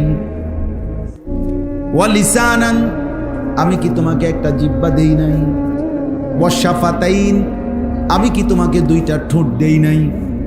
ওয়া হাদাইনাহুন নাজদাইন, আমি কি তোমাকে সত্য মিথ্যা, আলো অন্ধকার, জায়েজ না জায়েজ, হালাল হারাম সব স্পষ্ট 2টা রাস্তা আলাদা আলাদা কি বলে দেই নাই? কথা বলেন না কেন? কুকুরকে হারাম করছে কে? ছাগলকে হালাল করছে কে? ব্যবসাকে হালাল করেছে কে? সুদকে হারাম করেছে কে? আপন স্ত্রীকে হালাল করেছে কে? ভিন নারীকে হারাম করেছে কে? তো আল্লাহ বলছে আমি কি করি নাই? ওয়া হাদাইনাহুন নাজদাইন, আমি তো চলার 2টা পথ ভিন্ন ভিন্ন বলে দিয়েছি, এটা জায়েজ এটা না জায়েজ, এটা হালাল এটা হারাম, এটা করো এটা ছাড়ো, বলে নাই? তা আমি চোখ দিলাম, জবান দিলাম, ঠোঁট দিলাম। উদাহরণ হইল 2টা 3টা অঙ্গের নাম বলছে, উদ্দেশ্য পুরা শরীর। এমন সুন্দর বডি দিলাম, চলার পথ বলে দিলাম, পথ হারাইলা কেন? বুঝেন নাই কথা? জাহান্নামী কেন হইলা না ফরমান? চিল্লাও কেন? চিৎকার দিলা কেন? বলো কি কারণে? কি কারণ? আল্লাহ নামাজ দে 5 ওয়াক্ত, এই কথা আজ হাসরের মাঠে প্রথম শুনলাম। এটা বলতে পারবে নি কেউ? কথা বোঝেন না? সুদ যে হারাম আল্লাহ বিশ্বাস করেন, খোদার কসম মাওলা, কবরে আসছি আর আমার একজন ফেরেশতা আলগায় উনি কইয়া গেছে, শুধু নাইলে একটা হুজুর এই ডাকাইতা হুজুররা কোনোদিন আমার এটা বলে নাই, এমন কথা বলতে পারবে কে?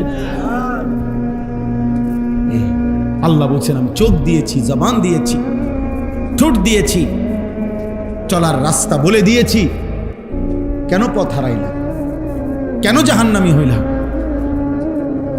এই শেষ কথা, এই 10 আয়াতের তর্জমা শেষ। তাইলে কি বক্তব্য হলো? এতক্ষণ লম্বা বয়ান করার কোনো ইচ্ছা ছিল না, কিন্তু আপনারা যারা আমরা বসছি মহব্বতের সাথে বসছি, আলহামদুলিল্লাহ। এত কথা নাহলে বলার ইচ্ছেও ছিল। আল্লাহ আমাদেরকে কবুল করে নেন। অতএব বাপ চলেন আমরা সিদ্ধান্ত নেই যে আমরা রাসূলুল্লাহ সাল্লাল্লাহু আলাইহি সাল্লামকেই ভালোবাসি, আমরা আল্লাহকেই ভালোবাসি, আমরা দ্বীনকে ভালোবাসি, আর এর দাবিতেই আমরা ইসলামকে মানার, নবীকে মানার, নবীর সুন্নাতকে মানার ইনশাআল্লাহ সিদ্ধান্ত নেব ইনশাআল্লাহ। এই যে কয়জন যুবক ছেলে আছো বাবা, প্রিয় ভাই, নিজের জীবন বদলা, নিজেরে বদলা। কেউ মনে রাখবে না তোমার বাবা, আপনাদেরকেও, আমারও, পৃথিবী কেউ মনে রাখেন, স্বার্থপর এই দুনিয়া কেউ মনে রাখে। ও মাইলস্টোন স্কুল অ্যান্ড কলেজের যে বাচ্চাদের কথা, ও না আসেনি আলাদা চিন্তা করছি, প্রত্যেক নতুন ঘটনা পিছনকে কি করে দেয়, আসেনি মারুফ ভাই বলেন আজকে 1 সপ্তাহ এই যে ঘটনা এটা করছে, এটাও তো কেউ আর জানে না। খালাস কে কারে মনে রাখে, কে কারে মনে রাখে? ওই প্রবাসী নোয়াখালীর এক প্রবাসী লোকের পরিবারের 7 জন এক মাইক্রোতে মরে গেছে না পানিত পইরা। ওই লোকের সাক্ষাৎকার আমি নিজে শুনছি। সে কানতে কানতে বলছে, কয় যে আমি শত শত মানুষ পারে আইসা দাঁড়াইছে, আমি চিৎকার করছি, কাকুতি মিনতি করছি, কেউ আমার লোকগুলারে ধরলো না, সবাই শুধু ছবি উঠাইলো, ভিডিও করলো। এই কথা সে বলছে। সবাই কি উঠাইলো? ছবি উঠাইলো, ভিডিও, সবাই ব্যস্ত ভিডিও নিয়ে, ছবি। কত বড় নিকৃষ্ট মানুষ। খবরে আসছিল যে মাইলস্টোনে যখন এই আগুনের এই হাহাকার, চিল্লা চিল্লি বাচ্চাগুলার নিয়া আর মানুষ নামের কয়েক কিছু পশু, তখন 1 বোতল পানির দাম বলে ফেলছে 600 টাকা। 1 বোতল পানির দাম বলে ফেলছে 600 টাকা। রিক্সা ভাড়া হয়ে গেছে 500 টাকা। আর এই অগ্নিদগ্ধ ছেলে দেখে তারা রিক্সা তো নেন। এরই নাম বাংলাদেশ, এরই নাম আমাদের মানবতা। সবাই ব্যস্ত ছবি, সবাই ছবিতে ব্যস্ত। কুষ্টিয়ায় 2টা ছেলে, 10টা ছেলে একসাথে বাইক রেস দিছে মোটরসাইকেল দিয়া, ব্যস্ততম চলাচলের রাস্তা। এই কিছুক্ষণ পরে একটা পিকআপের মধ্যে 2টা ছেলে বাড়ি খেয়েছে, শেষ। একদম শেষ না, শুধু টুকরা টুকরা হয়ে গেছে। একটা জিনিস ব্রাস্ট হইলে যেমন ফাইটা যায়, টুকরা টুকরা হইয়া পুরাটা রাস্তা ছিটায় পড়ছে। অথচ তাদেরই মোটরসাইকেলে লাইভ চলতেছিল। হ্যাঁ, তাদের কপালে, তাদের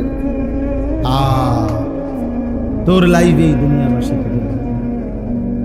তোর করুণ মৃত্যু। এখন আর কে দেখবে তোমার লাইভ? ওই মোটরসাইকেল আর কে চাও? তোমার তো কবর দিবার মতো লাশটাও আর খুঁজা পাইছে না, টুকরা টুকরা হয়ে গেছে।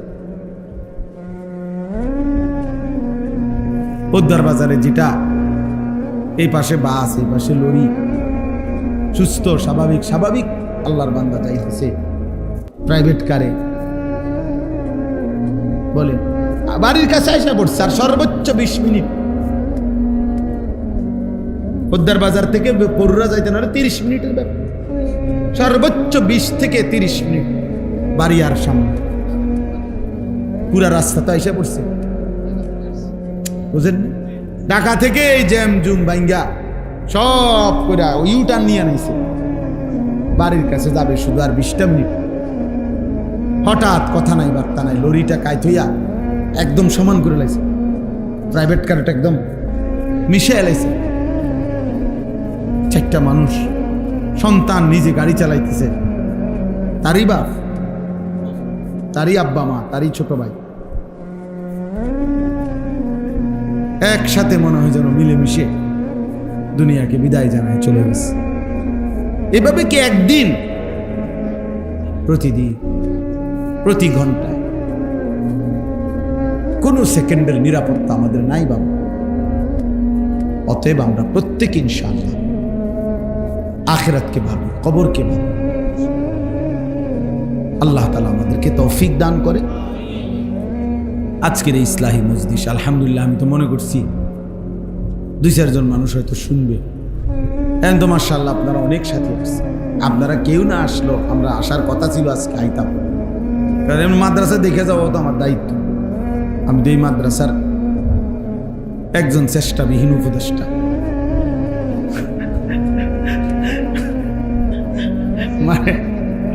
মানে যার নাই কোনো চেষ্টা, তিনি হন উপদেষ্টা। তো আলহামদুলিল্লাহ এই মাদ্রাসার শুরু থেকে আমাদের সম্পৃক্ততা আছে, ভালোবাসা আছে। আল্লাহ তাআলা এই মাদ্রাসা কবুল করেন। আমাদের আলহামদুলিল্লাহ কাকাতুয়া মাদ্রাসা চলতেছে, আলহামদুলিল্লাহ কুড়াকাল মাদ্রাসা চলতেছে, বিষ্ণুপুর, চারিদিকে আলহামদুলিল্লাহ। আলহামদুলিল্লাহ আল্লাহ তাআলা যেন আমাদেরকে প্রত্যেকটা ভালো কাজে অংশগ্রহণ করার তৌফিক দান করে। আগামী 6 তারিখ, এই সামনের মাসের 6 সেপ্টেম্বর ইনশাআল্লাহ কাকাতুয়া মাদ্রাসায় ইসলাহি মাহফিল, বাদ মাগরিব আমি ইনশাআল্লাহ আসবো, আল্লাহ যদি আনায়। আল্লাহ তাআলা তৌফিক দান করেন। আপনারা আসবেন, যাবেন। এখানেও আবার যখন ইসলাহি মজলিস হয় আপনারা অংশগ্রহণ করবেন, বলেন ইনশাআল্লাহ। দিনকে ভালোবাসেন, দিনকে ভালোবাসেন। এই দলাদলি, ধাক্কাধাক্কি, ঠেলাঠেলি ইতান আগাইত না। এরা কেউ আগাইছে না এই পর্যন্ত, আমরা চিনি সবাই। পিছন দিয়ে যে টানে ধরতে চাইছে উনি পিছনেই রয়ে গেছে, উনি আর আগাইতে আসছে। হ্যাঁ হ্যাঁ, আগাইতে হবে। পিছন দিয়ে টান দিলে তো আর আজ্ঞানো যায় না, আর সামনে দিয়ে কোনো টান দেওয়া লাগে না, বেটা তো যাইতেই আছে।